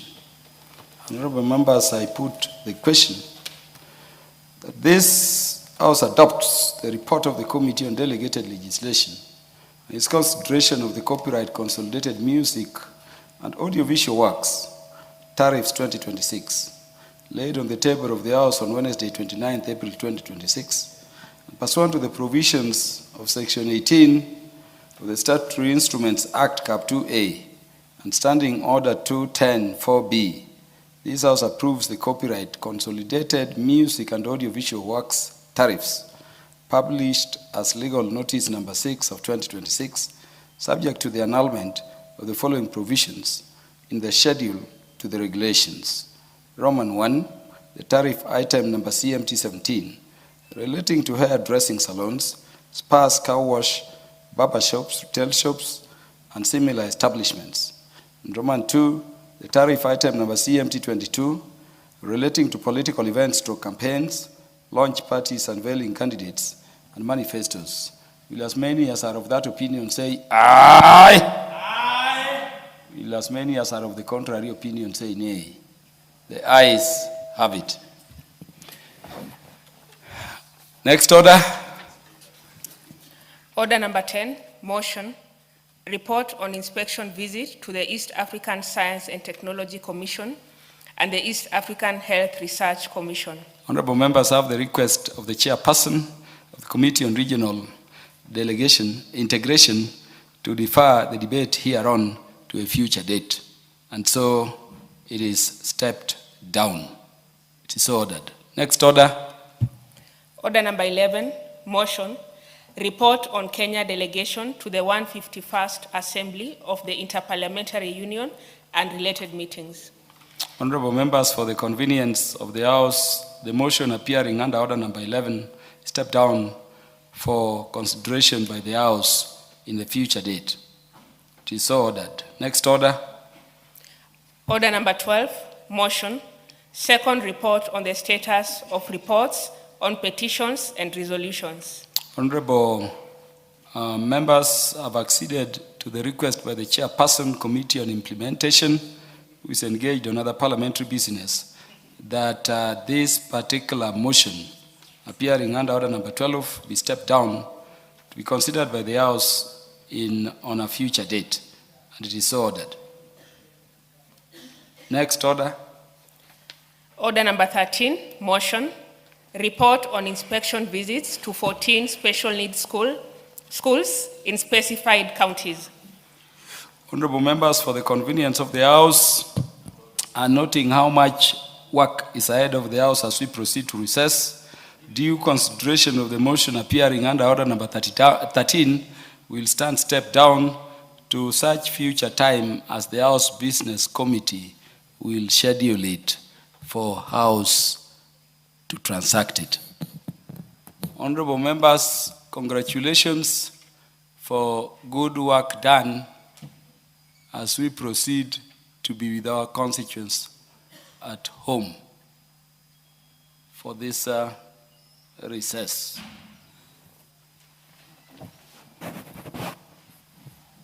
Order, honorable members.